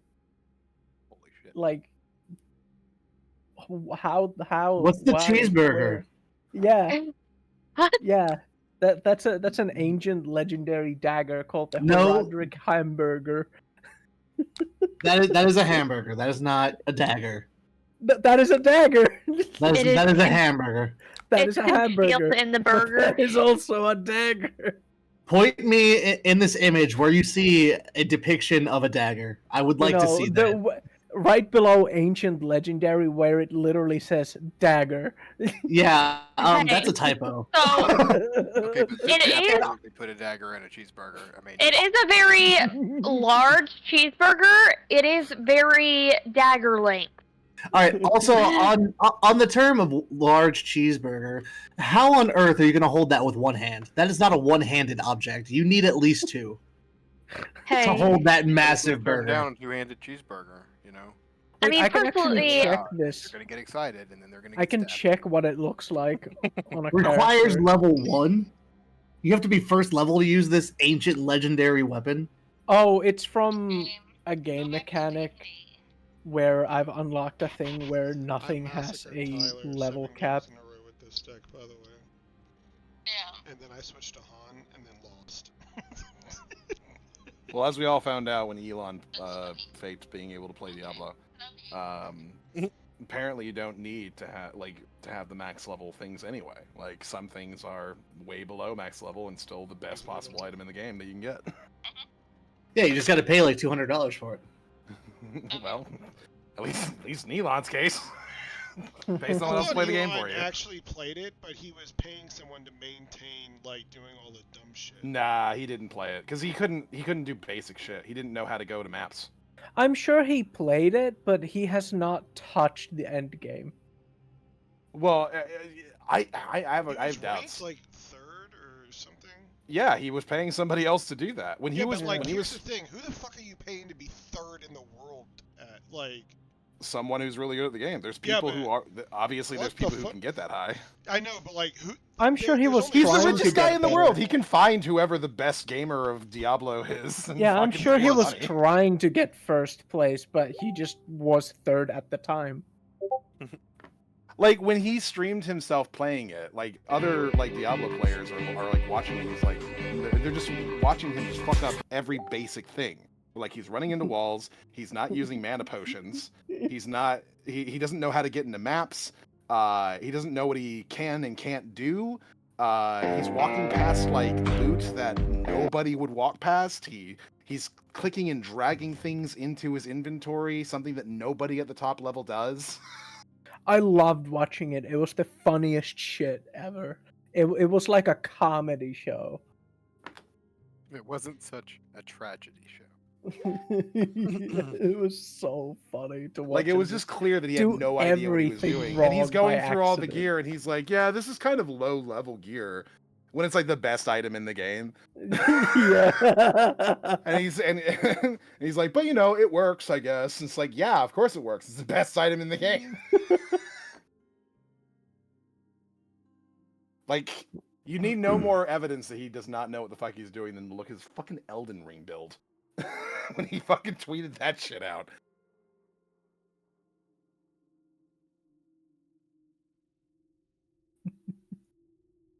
Which is fine. He's the richest man in the world. He shouldn't have to. He shouldn't be like sitting around playing games for hours and hours and hours on end. He's got shit he's got to do. If that was legitimate or if it wasn't. But at the same time, here's my question: this is a man who sent rockets to space. He's landed shit on the fucking moon. He was at the time positioning himself to be in the presidential cabinet. He's influential in the politics of several countries in Europe. Why the fuck does it matter if he's good at games? Why does he care? I don't get it. It's a hobby. It was kind of weird. So I got a picture of He my actually- he stated Crusader that. holding He the actually hamburger, answered by the that way, question, and it's even more cursed. He said he needs to do something It's where so he can turn his mind bad. off. Well, it's fine to play games. I don't know why he's pretending he's a top player when he's not. That's the hamburger you get at McDonald's after you see the ad for the hamburger at McDonald's. Yeah, Like, I don't- Yeah. nothing like the picture. I don't give a shit if Elon wants to play He video probably, games I in mean, his spare I time. would assume That's that fine. he started to hire somebody to make him like a good character, so he can just like play on like a highest level character he could. In hardcore? And I don't know. And then like, I guess like it got too big, and he had to like, and people saw the name. I don't know. Then why It's kinda stream silly. it? I think he's just a narcissist, but like, that's me. Yep. I mean, Dylan. obviously, but like, to that extent, it's wild. Anyways, we've got people who are sneaking around. Yeah. The question is, what are you doing when you're sneaking around? What's your goal? What are you trying to do? What are you trying to accomplish? So I'm trying to. Pickpocket, no. I'm No, basically not trying to actually. shadow Counselor Vorn. I'm eavesdropping on her conversations. Okay. Melding into the shadow. So you're waiting to find her and see where she is so that you can keep an eye on her and shadow her. That's your Yep. main goal. Isn't that Okay. what we're all doing? Soup is here to better his business. That's- I don't even know. That's fine. If everybody who is currently like separating from the group and doing stealth stuff is trying to I mean, track what else would we do? Counselor Vorn. Because that That's was fine. the whole point, right? That I'm just asking. I'm making sure. So, Counselor Vorn. What book does she have that we need? It's an old book about the founding of the Twin Cities, and going over the sort of history of it before it was ever actually like founded, essentially. So Counselor Vorn was not there when you guys first arrived. You end up having to wait a little bit as more sort of dignitaries begin to make their way into Baron McGrider's estate, with him sort of like very boisterously greeting every single one of them, calling them out by name and saying, "Oh, welcome!" all that sorts of things. Yeah. I'm playing the good and- waiter and taking people to their seats and getting them, started while I wait for her to show up. Winter is as well. She's just working. She's just being a little server, little waitress, whatever you want to call it. And eventually, someone pops in, whose name, as Baron McGrider calls it, gets all of your attention. He says, "Counselor Vaughn! Welcome, of course!" As you look to see who he's greeting. I'm not looking. I don't want to draw suspicion. Well, those of you who are looking anyway. You see what appears to be a woman dressed up in sort of some black fineries and such, sort of matching her sort of raven black hair. You see that there's some gray streaks in her hair, but she seems to keep pretty good control over herself in terms of health. She seems to look pretty good for her age. Wears some jewelry, but not a lot, and has these really interesting, almost golden colored eyes. Is the tabaxi with her? Oh God, she's hot. Right? Baron Jesus. McGrider, always a Was that pleasure out to see loud? you. Eh, she's all right. She's all She is so much hotter than you. Was that out Winter, loud? Winter's always She's just not my type, personally. Winter's always jealous whenever any other like hot women like appear. Is generally speaking, I don't know why. Hey, hey, Soup. When you look at her picture, Winter's picture, what celebrity does it remind you of? Which one is Winter's picture? The one That's right the now? purple. darker skinned woman Purple is The mine. purple. with the purple. I could see a little, maybe like a Megan Fox type, or like a what's that popular singer that the kids like? Olivia Rodrigo. Is that what we're going for? Drake. Never mind. Say a drink. I heard it like I'm young. So Counselor Vorn is introduced, and she takes a seat at the head table with Baron McGrider, who kind of shakes her hand as she sits down. So, any particular special occasion for this particular event, Baron McGrider? Well, there's a new dish that one of the local chefs has apparently created that I'm wanting to share with everyone. So nothing particularly important, just a dish. At the moment, yes, but you never know when it comes to these sorts of things. Someone might bring up some sort of issue here or there. I'm certain that people will. Well, considering that, of course, you're here, I'm hoping some of the other counselors might make an appearance as well. They've all received invitations, of course. I severely doubt it. Everyone's very busy. Is there any particular reason as to why they're so busy? Well, all of them head various different factions as far as the city is concerned, and I'm sure you're familiar. There are certain events that have been transpiring in the city that are a problem. Are you referring to the sightings? Yes, that would be one of them. The sightings of the various different creatures in the fog. I suppose that is something that, at the very least, defense minister would need to keep an eye on, generally speaking. But what about the rest? Well, we need to create a bit of a bulwark. If there is these various different creatures that are amassing on the outside of Twiland, we need to make sure that our gates are well protected, that our guards are well recruited and well trained and know what to look for. We need to make sure that all of our infrastructure is well taken care of in case this becomes a siege of some particular sort. A siege! I don't like sieges. I imagine you don't. Most people don't. Sieging is not a pleasant thing to go through. Yes, one of the first things that ends up happening during a siege is rationing, and that's the worst part. I suppose it is. So there's a lot that needs to be tended to at the moment. Most people aren't available. I suppose Minister of Education here does not have much extra on her plate as a result of this. No, fortunately I don't. Such things are a bit beyond my particular station. Well, I'm glad at the very least you could join us. In any case, I've been promised that this particular dish is going to be a masterpiece, and I am absolutely certain you'll be having 10 helpings of it, as per usual. Well, perhaps more if it's as delicious as I've been promised. Can I insight what Vorn was saying? Sure. Talking about the other counselors being busy. Oh god, Neth is not good at this.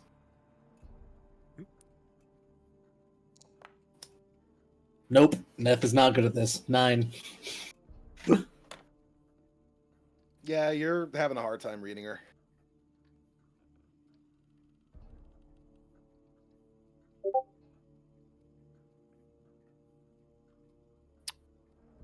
May I try an insight check?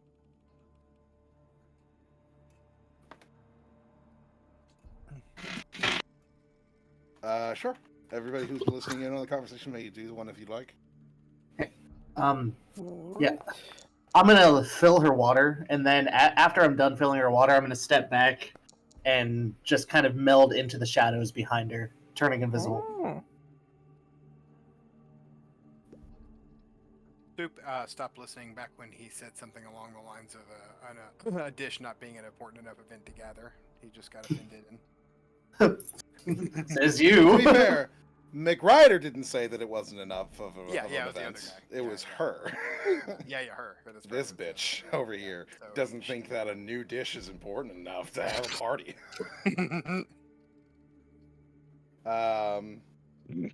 So let's see. Insight checks. Winter, Raiko, you definitely get the feeling that something's up, but you can't really tell what. Tick, you listen to her talking about the counselors and them being busy, and you get a sense of like pride almost coming from her, and then her just kind of describing that fact as if it's something that's like intentional on her part.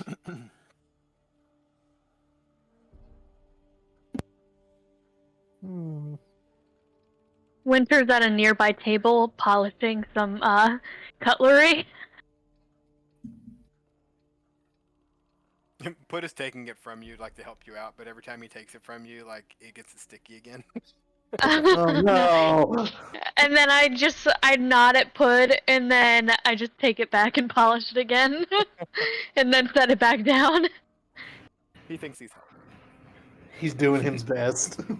The fuck is he doing? His best. Now, my good lady Vaughn, please, we're among friends here. Alara's fine. Oh, it always feels improper to call you by your first name. I suppose so, but I do believe that it's more than proper in this particular kind of occasion. Very well, Alara, I'm curious. Your new advisor, will she be making an appearance as well? No, unfortunately, she's quite busy. Oh, fortunate. What sort of business has her attention this evening? Oh, tending to her flock. She is a holy woman, after all. Oh, I wasn't aware, though I suppose I should have probably guessed from her get-up. She's usually dressed in all those robes and such.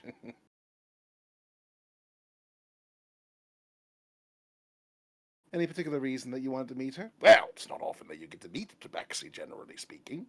Most of them are drifters, layabouts and whatnot, going from place to place, trying to, well, trade in stories as opposed to gold. It's always an interesting measure. So to have one that becomes close to a counselor is a rarity, to say the least. I was interested in picking your mind a bit, seeing what sort of person she is.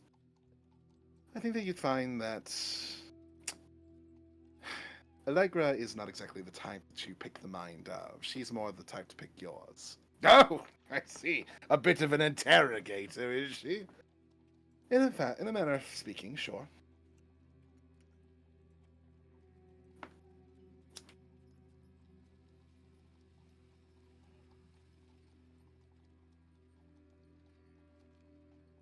Their conversation continues on for some time, talking about smaller things, the weather, the current economic system of Twyland and the way things are going, certain trends, projected profits of various different industries, what to invest in, things like that. Things that are a lot less important than what you're here to investigate anyway.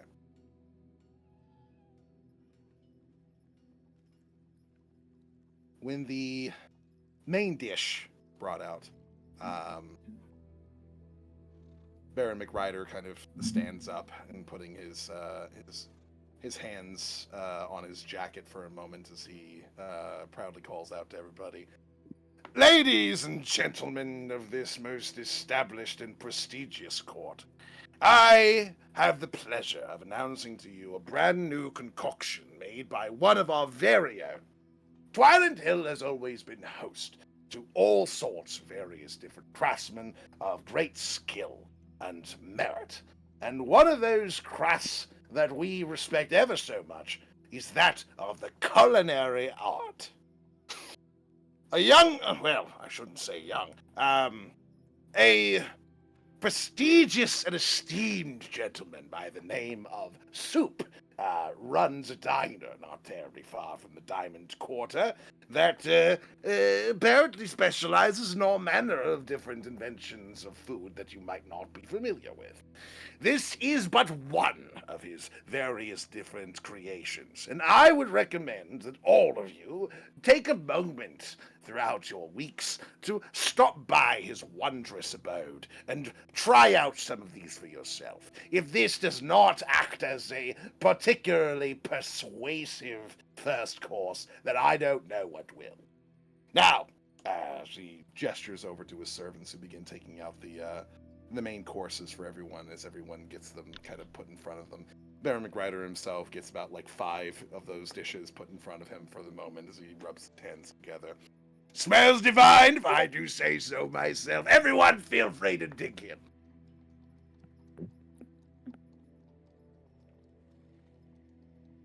Counselor Vorn does not appear to be particularly, does not appear to care too much about the actual meal.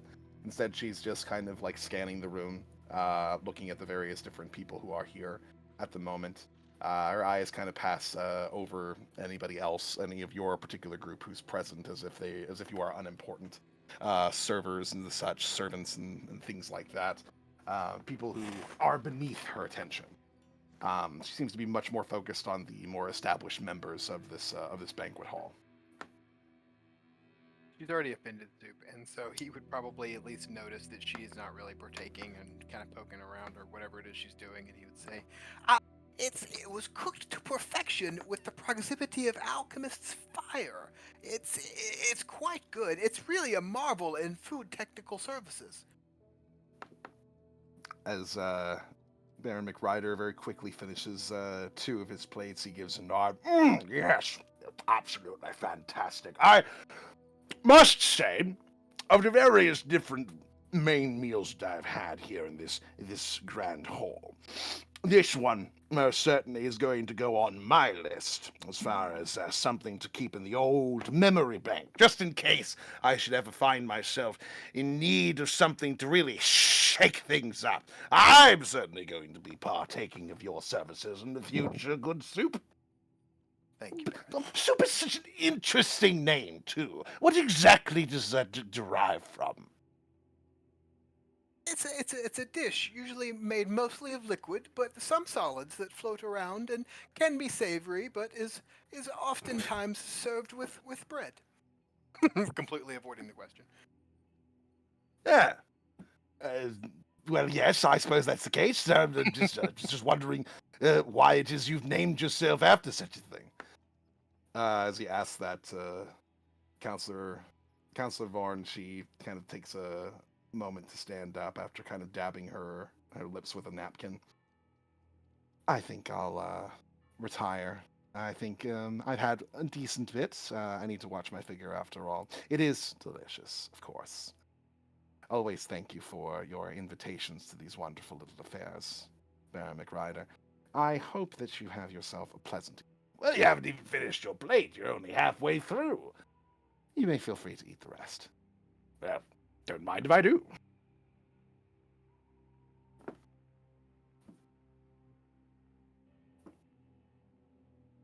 And she begins to leave the banquet hall.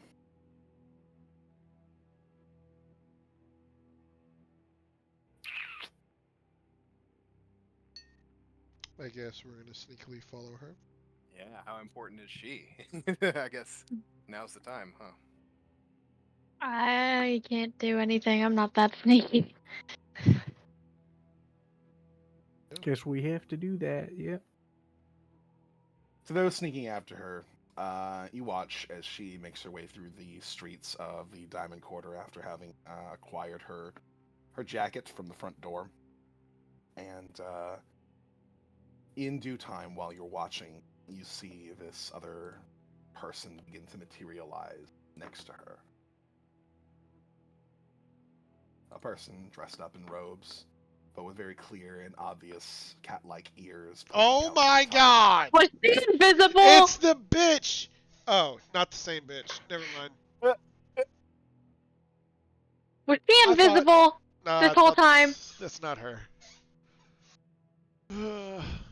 She was not invisible this whole time. Okay, I thought she was in there and invisible the whole time. How have you enjoyed your meal, mistress? Oh, it was passable, I suppose. Don't really focus too much on it, to be entirely honest.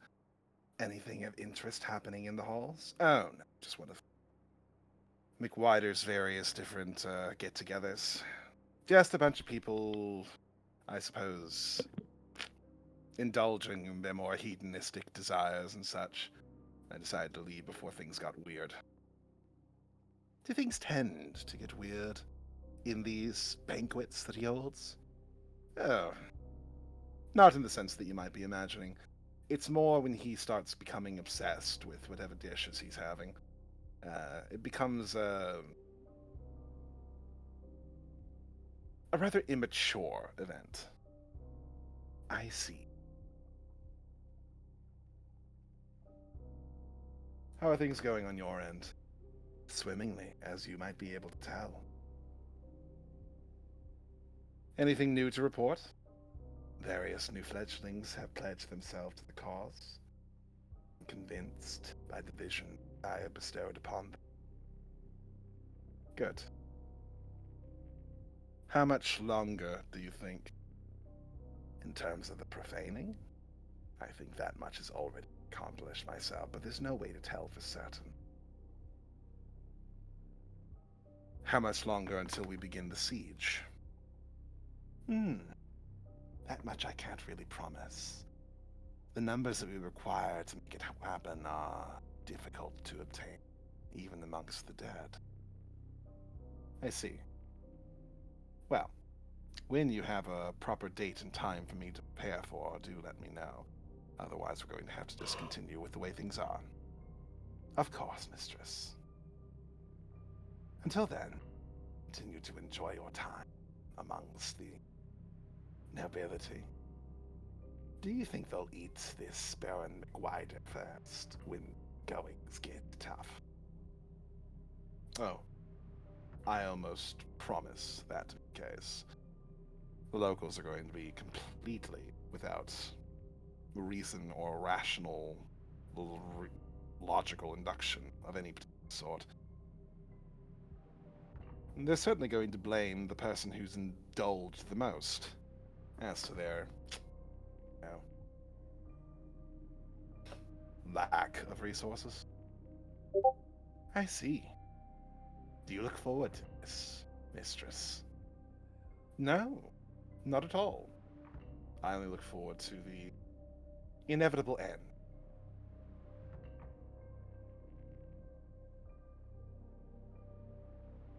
The Catwoman gives a slight bow of her head before dematerializing from Ilara as she heads over to her home. Several guards patrol her estate, and they give her a nod as she enters inside, and keep patrol here. There's no sort of opening in terms of you guys sort of trying to sneak and accompany her to follow her into her estate. Not without the guards seeing you. The entrances are far too open. There's no sort of like hiding places to sneak through.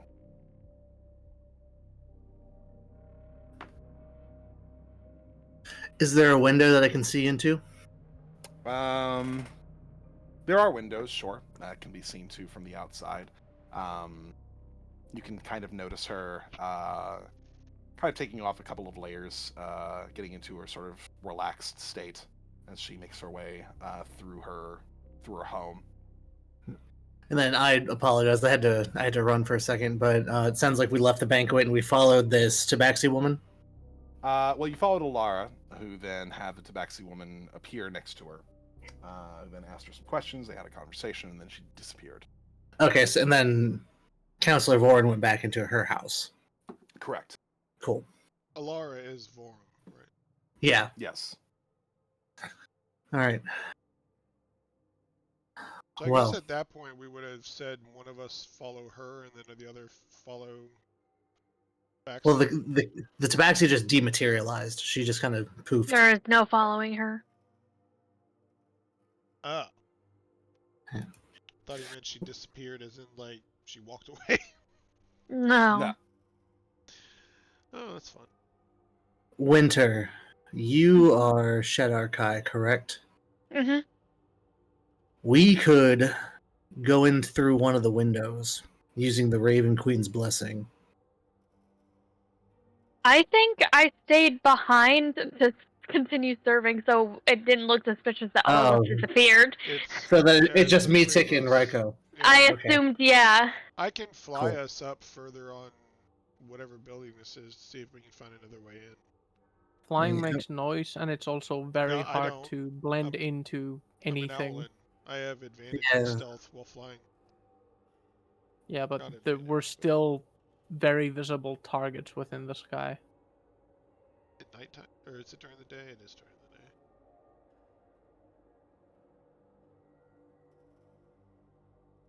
He said we were on the outside looking in through a window, right? Yeah. Well, then From a I could. distance. And this is a home, though, right? So it's not like multi... It's just like probably one or two stories. It's. Well, it's I a- mean, it's a counselor's estate. It's Yeah, a pretty it's big a- spot. It's a mansion. Yeah. Plus, you guys aren't that close, so you're at a distance because the guards, you can't get anywhere near because of all the guards. Yeah, I might be able to find a window close enough that I can teleport into.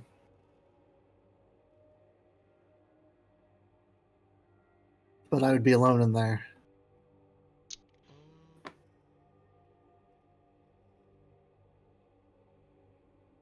Try to just open a window. Well, I can Not, teleport in and open it. not if you were given Jack's bag of holding and you put somebody in it. Well, I don't have it, so. Tough Raiko titties for does. me. Well, no, what Neth said makes more sense, is he can just literally teleport in and then open it. But you guys can't get close because the guards won't let you get close. Well, The only one that can get close is Neth because he teleports. the guards aren't patrolling the windows; they're sitting at the door. I thought they were patrolling the whole place. For a couple more They are indeed patrolling the whole place. I wanted to make it clear that stealth, or rather having a good stealth check, is not going to be sufficient here. Stealth kind of stops working when you don't have shadows to hide in, or when you don't have something to hide behind. Okay. So essentially the entrance to her estate is very open. There's not really like places to sneak through that there aren't guards like keeping an eye on. I thought we And were I mean, actively looking through the window, though. yeah, we're looking. You can in look through the window from like across the street, for instance. Okay, so it's probably more than 30 feet away. If I wanted to like Misty Step or something. Yeah, probably. Okay. Well then. There weren't any like rat spook-sized guards patrolling around, were there? Well, but we know which house is hers now. Maybe later on tonight, under the cover of darkness, we can try this again. We can, stake out and watch, and then once it gets dark, we can infiltrate. Yeah, that makes sense. And then we look for the book.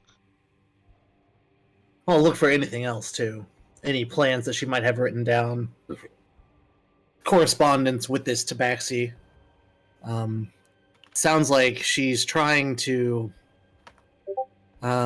implicate the Baron in something. If we can get that kind of proof and turn it over. Oh! It's this bitch I grabbed her throat? Yes. Oh! It looks way different. Yeah. Okay. The old art was very pixelated and very I faded. love and the very old art. I didn't like it too much. No? In Personally. her robes, she looked like a... I mean, I thought it looked pretty good. Oh, I don't even remember what the old art looked Damn. like. So So Neth and Tick. So Tick would recognize her with me. but yeah, Neth doesn't. Yes. Yeah. So basically, me and Tick would, I guess, tell Neth, hey, we know who that bitch was, and she was there in Geneva. It was in Geneva, right? And Conquer. Or Conquer. I'm sorry, yeah, Conquer. When, Adon came out of the ground, and she was, like, basically, like, running that shit. And we confronted her, and then she just disappeared. And then Adon came out of the fucking ground. Truly a conqueror's bad fur day. Good game. Mhm. But no, we can hang tight until dark time. Until it gets dark. Around the area. As long as we just don't leave the diamond quarter, we should be fine. We can hide. We can find somewhere to hide, and then sneak back here. Only have a few minutes left before they have to like hide. I think. Yeah. This was her old art. Okay. Cool. Yeah, the new art's a lot better. She's all Asian-y. But we know where she lives, which is a step in the right direction. Let's head back to the group and tell them about this meeting that she just had with the Tabaxi. So, do you think the Baron would allow us to stay the night here, or like? No, he's not going to let us stay the night. We'll have to find some place to lay low. Yeah. Some alley or something, or an inn if there's some kind of establishment in here, or is it all housing? We can ask. We can ask when to get back. I mean, there are there are the occasional establishments here in the Diamond Quarter for like traveling dignitaries and things like that. We just placed an entire room full of rich guys. I'm sure somebody will let us maybe crash in their hotel for a minute. Baron McRider doesn't mind. Yeah, we can hang out until it gets dark. We'll have a place.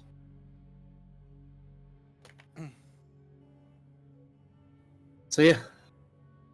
So I guess you guys will get the room, and then me and Tick will sneak into the room.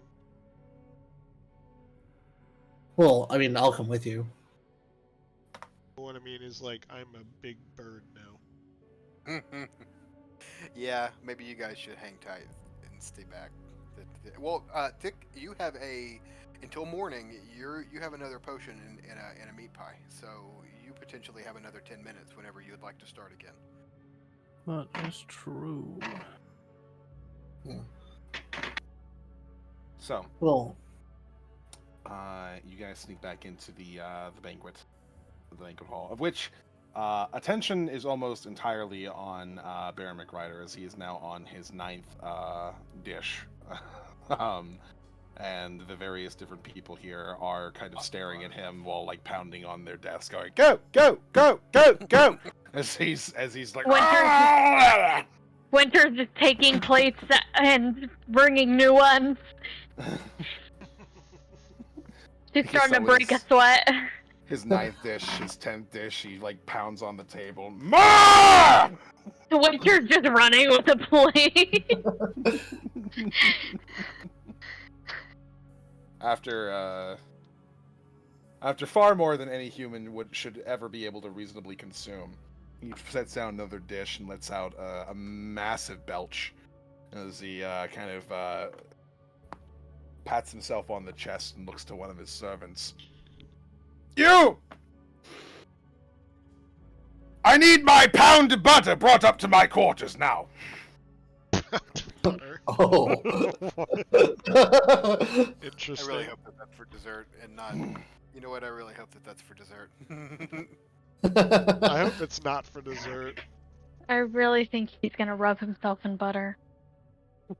Hey, it's 2025. We don't kink shame. We don't.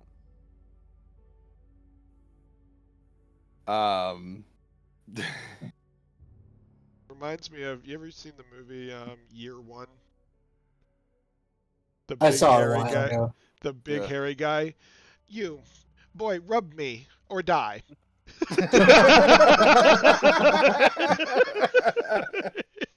That's his own staff, right? He's not ordering. my Yeah, that's his staff. own stuff.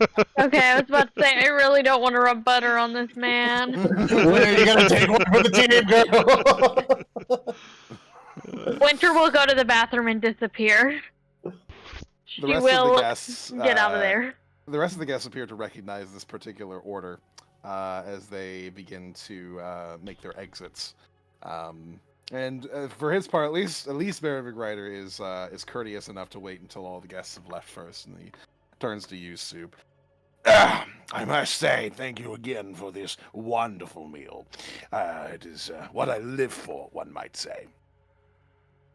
You're very welcome, Baron. I appreciate you giving us the opportunity, and I appreciate you pulling some strings and getting us a place to spend a little time in the Diamond District. Well, seeing as how you ran my staff rampant, but Indeed, they must be quite tired. I tell you that all of you and yours are more than allowed to stay here for the evening. Winter's wiping a bead of sweat off her head, just taking a deep breath as she's clearing like 20 plates out from in front of him. You've been cooking all day, you've been serving me all night. The least I can do is offer you a place to rest for at least the evening. Feel free to use my abode however you please. Just not my particular room. In fact, for the next hour at the very least, I recommend everyone steer very clear of it. No matter what noises you hear. Oh no. despite how hard he wants not to, Soup literally out loud goes, "Gross." Well, yes. Winter's just thinking about. Pound. I get it. He's gonna pound the butter. Is dude fucking a pound of butter? He's You can pounding a feel pound free of to butter. imagine whatever you think he's doing. No. with a pound of butter. Lundy, I really need you to tell me what's happening with that butter. No. I think it's No, better to I- convey your imagination. I really don't need to hear what's happening with that No, butter. guys, I need to know. Maybe he's just using his lube. Listen, there's a lot of options that it could be, and none of them are good, and I refuse to hear any of them. Lundy, can you just text me what's happening with that butter? Oh my god, that's gonna be an out of context quote too, please. Yep. 1 pound of butter is not that much butter. It's not in the box. It's just it's one of those 4-packs. Stoop says to the Baron, without changing the gross look on his face, he goes, "Well, we are all most grateful for your generosity, and we are leaving." Very well. That's entirely up to you.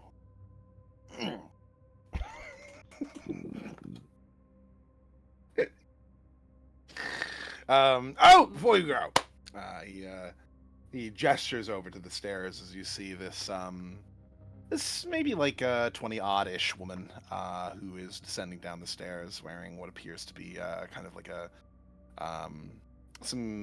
mix of gold and brown and even green fineries as she comes down. Baron McRider clearly dwarfs her both in height as well as obviously in weight. She is very slim as she looks to you with a smile. This is my wife, Miss McRider.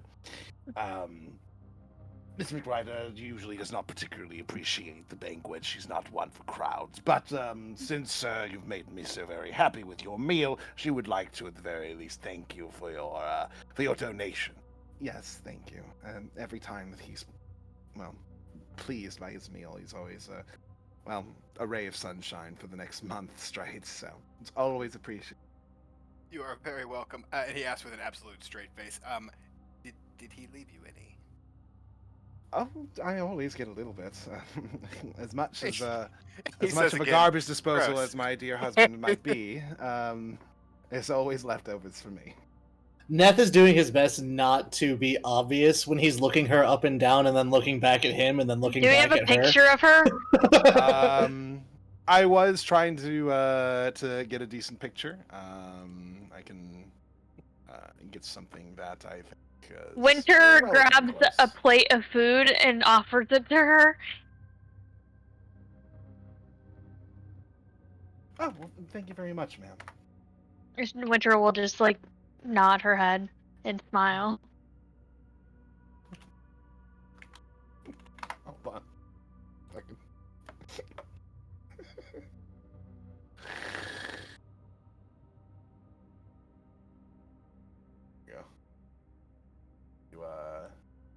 At least some sort of indication.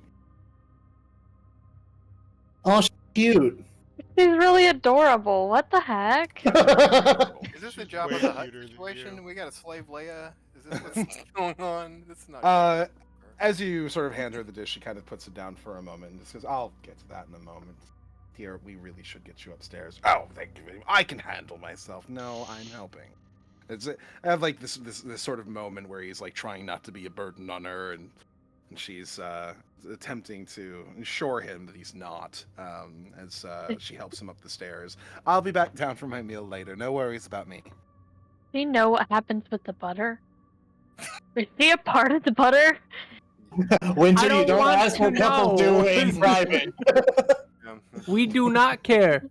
I care. We I do mean, not what? care. I'm with Haven. Okay, I I kinda don't care. care. I'm kind of curious. I don't care if you guys don't care. I care. Winter, you can't just ask her that question. That's so rude. I didn't ask her. I'm asking God. God, is this a couple God is thing or not is this a involved, him I thing? promise. This is a particular ritual that he's been doing far before he met her. A ritual. Yes. Nothing you can say makes this sound better. In fact, it So only all makes it he's sound doing is jerking off with butter. worse. Maybe If he's that's what eating you- it. if that's what you want to assume. Hey, maybe he just eats it like a candy bar. It's a whole pound of butter. So if he needs Yeah. a whole pound to jerk off with, that's That's impressive. Maybe he rubs it all over his body and then slides around his room.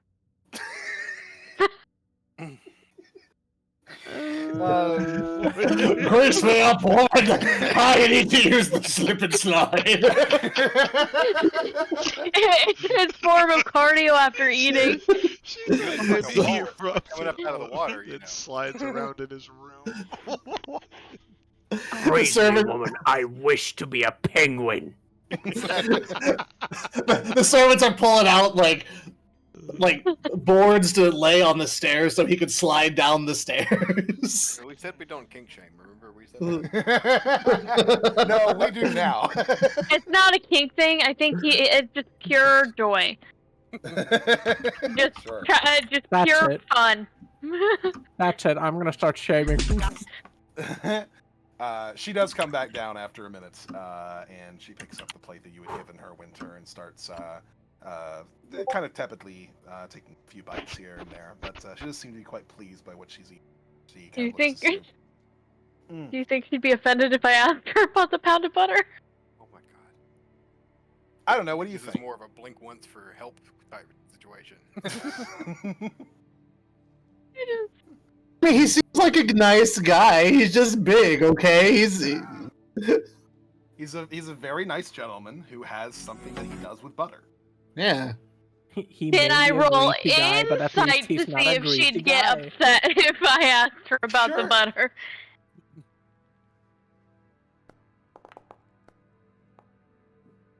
Oh, never mind. Oh, who knows? Okay, she's not. And Winter's not gonna risk it because she can't get a good read on this girl. Neither can I. We don't know. We're just gonna be keeping our mouths shut. The famously Nobody unreadable understands Miss this whole Ryder. situation. This chick is like the best looking chick we've seen so far. This is crazy. I feel like she looks very young. She's like 22, 23. How old is Mr. Ryder?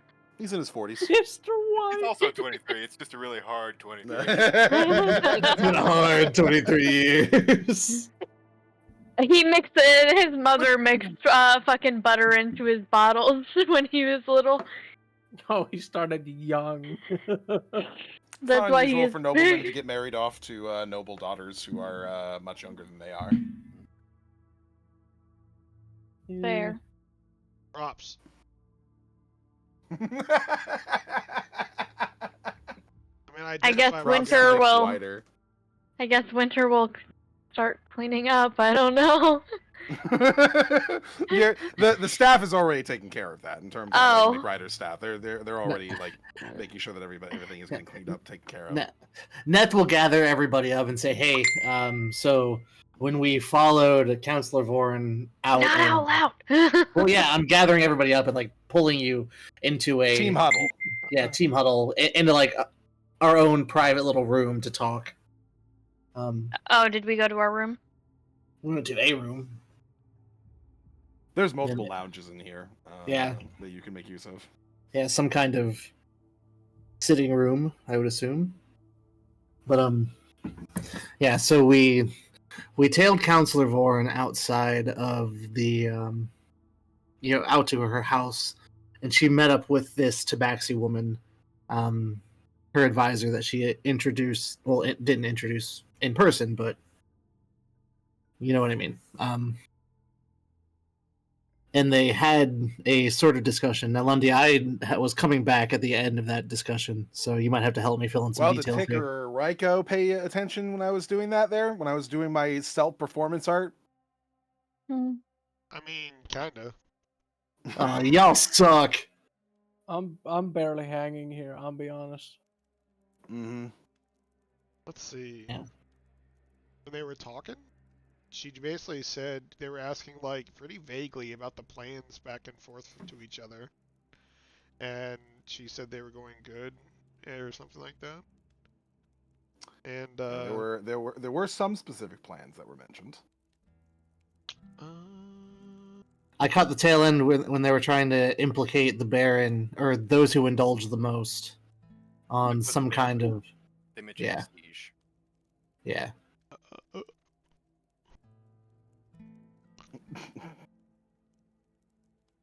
Listen, if you're not gonna pay attention to the shit that I say, I don't need to fucking repeat it back to you, okay? I do I pay had to- attention. If it's I clearly am not not to good good at step this away. shit. so fuck it. I had to have a step horrible away. memory. I have an actual problem with my memory. I remember them briefly saying something about recruiting people and not having enough people, even though they have all the undead, and something about trying like famine and stuff like that, and then all the like town folk turning on Mr. Wide Pants and all that. And it's not quite time for the siege that they're planning. Well, Yeah, that would be the other big bit. okay, so there's a planned siege. What's And need? there's going to be a lot of enemies attacking the city and keeping everybody inside and keeping supplies from coming in. Thank you. Land siege. So I'm assuming it's going to start by taking over those outlying neighborhoods, and they're going to be in the most danger. So what kind of plans do we think we can have? I volunteered to help try to infiltrate her house tonight under the cover of darkness.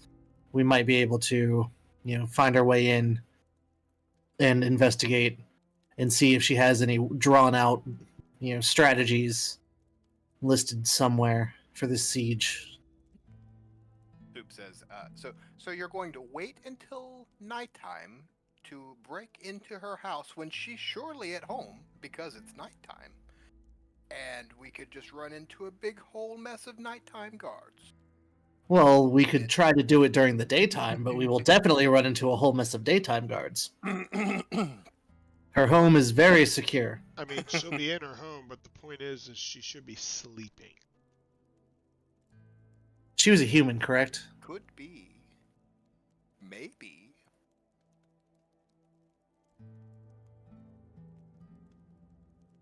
As far as you know. She's a human. As far as you Couldn't know. really see her ears. Yeah, but worst case scenario, she is in the house, awake. She has weird looking golden eyes. Did you Right. mention to Soup that a invisible cat person teleported in and out of the situation? Yes, where she was. I mentioned that she was discussing with this advisor that she these So Soup plans. then throws that detail into it. He says, and at any point we could have a cat person just teleport in on us in her house. And he says, well, I guess there have been worse plans. Well, it sounds like the cat person is the crux of the cult activity, as far as they're concerned. She's the holy woman that she talked about during dinner. She's tending to her flock, whatever that means. I wish we could catch a bead on what her flock is. And I hate to say this, but if they're recruiting, the best place to do so would probably be an underground fighting arena. No. Ooh. No. Where would No. you recruit? I'm just saying, the one person we don't really want to run into is going to be there. You're telling me that. I don't want to run into him at all. Okay, but we're a part of this now. None of us want to run into him. Yes, and what is your better alternative? Hold up. Let's just. Soup's not implicated yet. Yeah, we can't. I'm leaving it vague, don't worry. Again, these are all out loud, right? So he's Oh, yeah. Yeah. as worried as he was before. And he was like, I do get the feeling that there's something you're not telling me. Very We're much so. saving you. Winter, if you have any other options of where we should investigate, I am all ears. I don't know, what's this at the other side of town? The other castle. I don't know, I don't live here. God? Soup? What? What do you want from You, me? you've lived here for 30 years? Soup says, What's on the east side? Dollar. Okay, he's lived there for 30 years, actually, so you're right. Would you know, would he's often open late and dealing with like counting of money and ordering stuff and prepping for the next day. Would he know a good time when the guards are the thinnest? You know, like there's not so many guards from 3 a.m. to 5 when actually seems like there would be the most. But who knows? Is that something he would have knowledge of?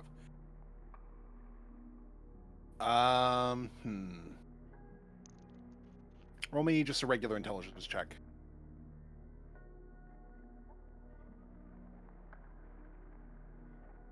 Here for that.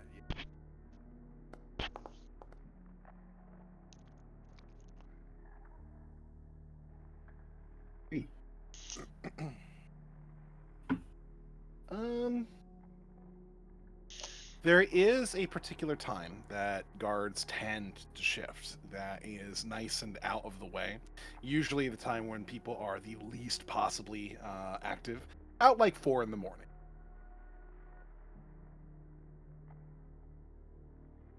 When they shift, that tends to be when they're the least aware, because those who have been kind of awake all night are sleepy. Those who are coming in are waking up for a very early shift. And it's just, they're groggy. Obviously, they're switching positions, so they tend to be not at their usual stations. Winter's gonna. Mhm. Sorry. No, go ahead. What's in like the other castle all the way across the town? The little gated area. What is over here?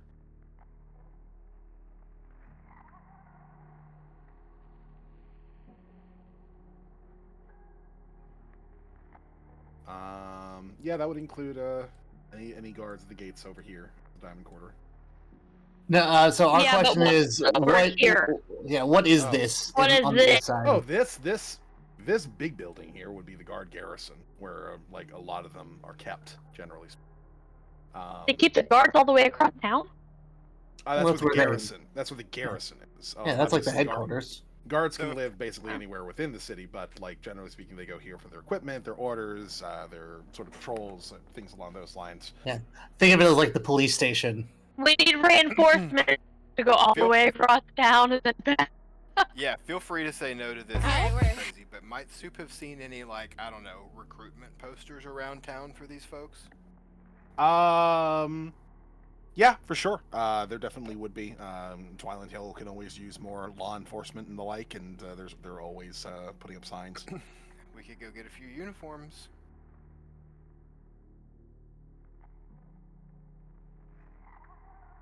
Under the guise of applying to, I know that could be a whole thing that's literally a branch off of what we're trying to solve this moment. But if we go around the long way, we could charm our way into getting some insider information, some uniforms, maybe some eyes on faces that are of importance for the guards for transformation purposes. You know. Well, I'm worried about the nefarious guards. If we go through the legitimate means of applying for to become a guard, we might not get the illegitimate recruitment. Or we just get in the door and steal some guard uniforms. But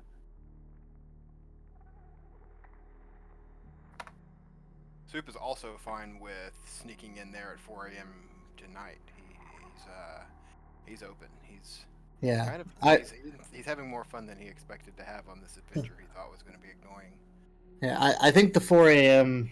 Infiltration is going to be our best bet as far as Counselor Vorn's house goes. Also, I have a question. I have an answer, maybe. Not for you, for God. Nope, don't have one of those. Would I think the Tabaxi, when she said she was like recruiting people, would I imagine that since she was to be that it's under the pretense of religion that she's trying to get people, like she's trying to lure them in with religion, not telling them, like, of course she's not going to tell them what's really going on, and she's using religion as a cover.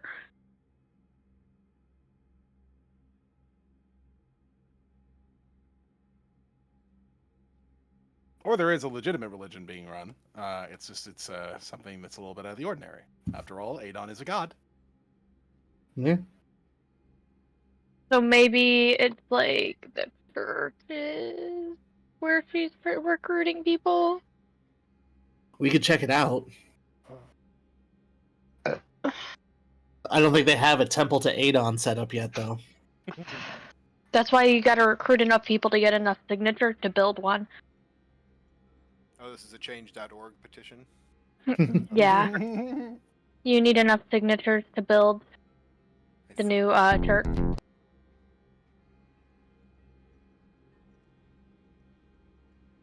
All right. Well, we have some possible ideas here.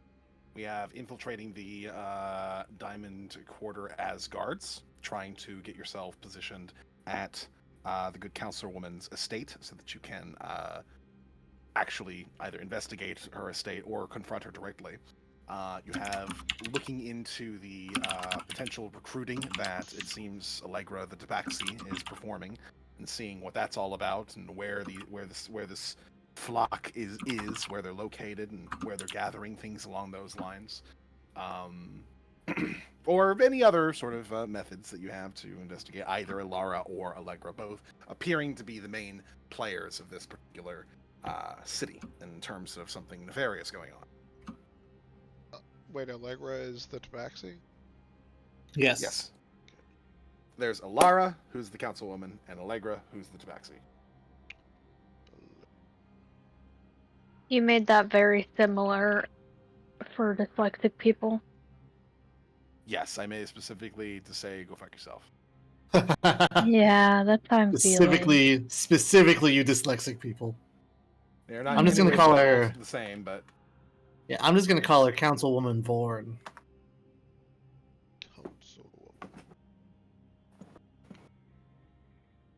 not even kind of close, but yeah.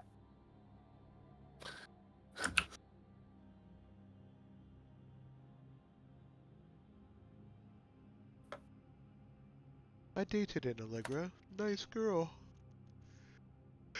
Maybe it's the same.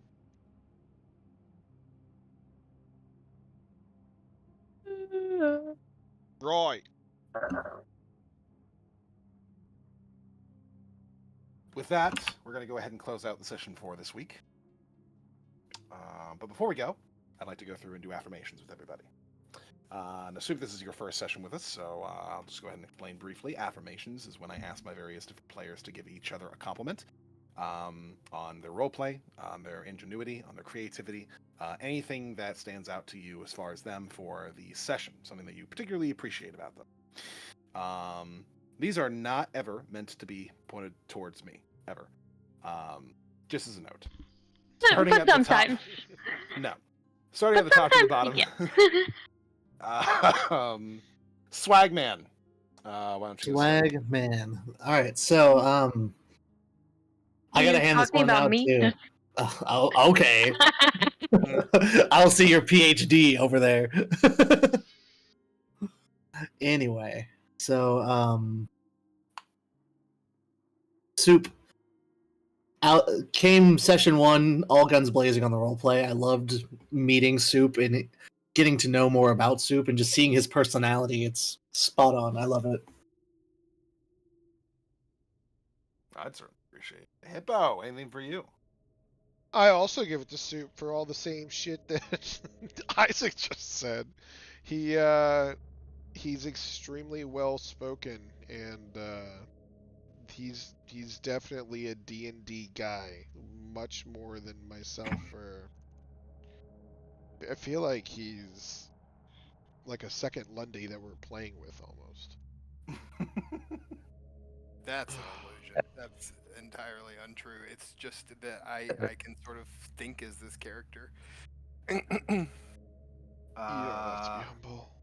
When he came to me saying, "Hey, this is a character that I did play in another campaign that didn't end up getting to finish in any way or whatever, and I kind of miss this character and I want to actually play through them," I was a little worried because generally what tends to happen when someone has a character from a different campaign and they bring them over to one of mine, it's like, okay, well, it's not the same world, and it's a different history. There's a lot of like new things to incorporate into your backstory, things like that. But I think Soup did a fine job in terms of making Soup fit. Speaking of Soup,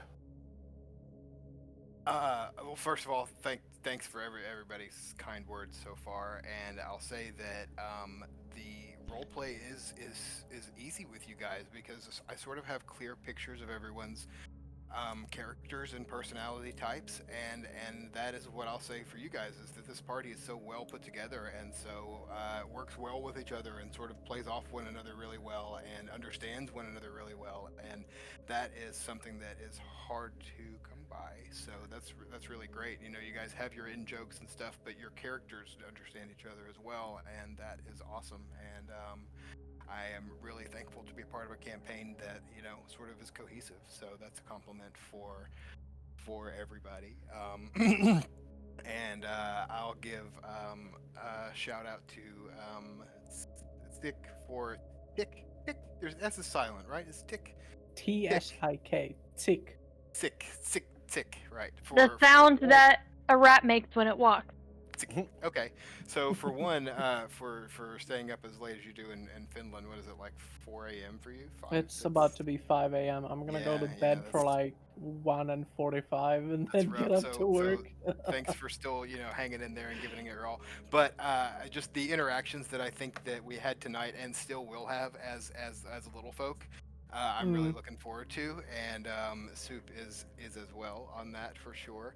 And for Winter, I'll say I I did not intend to sort of hand you the grunt work of this campaign of this caper. It seems like every time things came up, it was like, I don't know, handle this thing, and I really didn't intend on that. But thank you for being part of the catering team and taking all Winter's of a that. real go-getter. It's all good. I love roleplay. The roleplay is one of my favorite parts, so I jump on that when I can.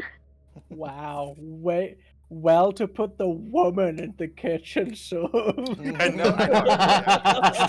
I felt bad that I couldn't cook, so.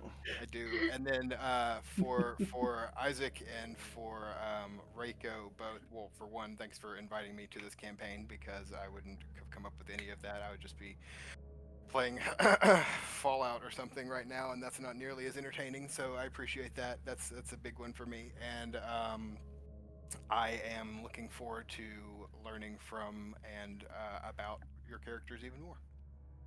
Damn, he gave us all individual ones and a group one. Yeah. Overachiever. Also, he slipped in a subtle one, saying that my campaigns are more fun than playing Fallout, which I appreciate you trying to slip that by me.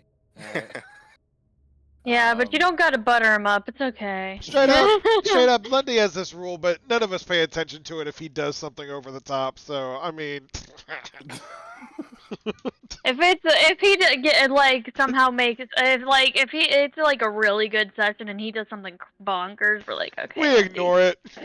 I would like to say something small, which is that in the past I haven't done, I would say, less than a quarter of the role play that I did tonight, but it feels like a living, breathing world that I can interact with, rather than a DM going, well, they kind of think, it's different. It's a lot more.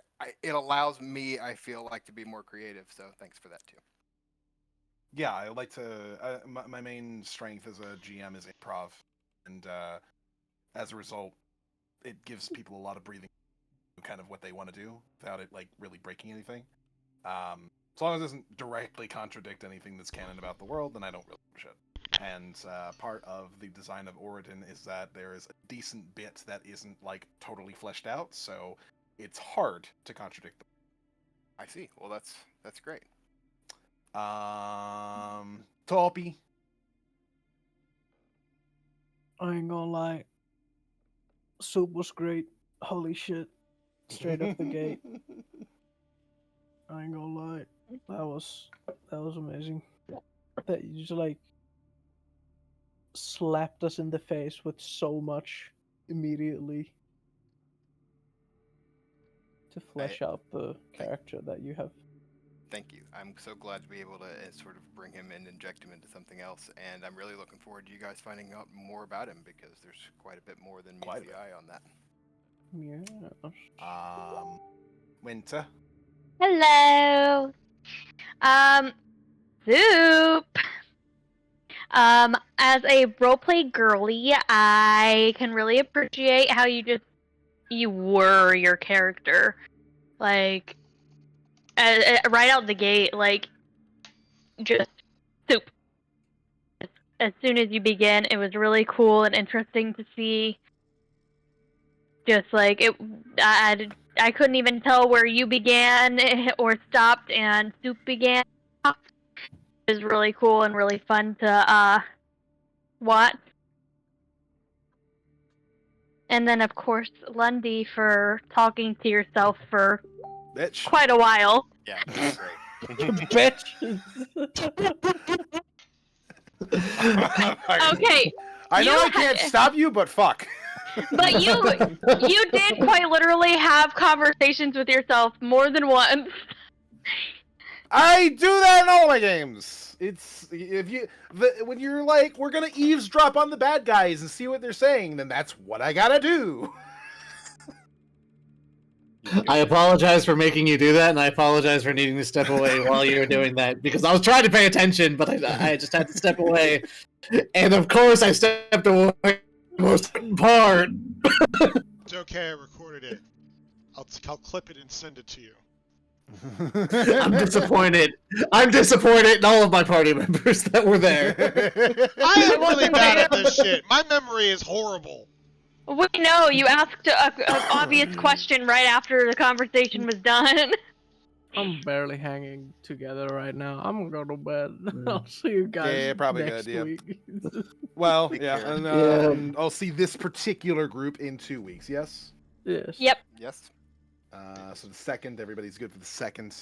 We'll meet up on there, have ourselves a bit more fun, following through with this particular arc. Yeah. Yeah. Really The great time. second. Gosh, let's go. Wait, that feels Good so night, far away. y'all. Yeah, but We'll you're see you you're guys playing with me shortly. next week, so. February's a short month. Oh yeah, it is a short month. That's why. Okay. Good night. Now who's Bye, Night, Good night, everybody. guys. Stay safe. Take care. I'll see you next time. Yes. Okay. Yeah. Yes, Yep. sir. Take care, everybody. Toodaloo. Bup, bup, bup, bup, bup. Yep. Good time. See you later. This motherfucker. Winter. Good night. Good night, sir. Oh.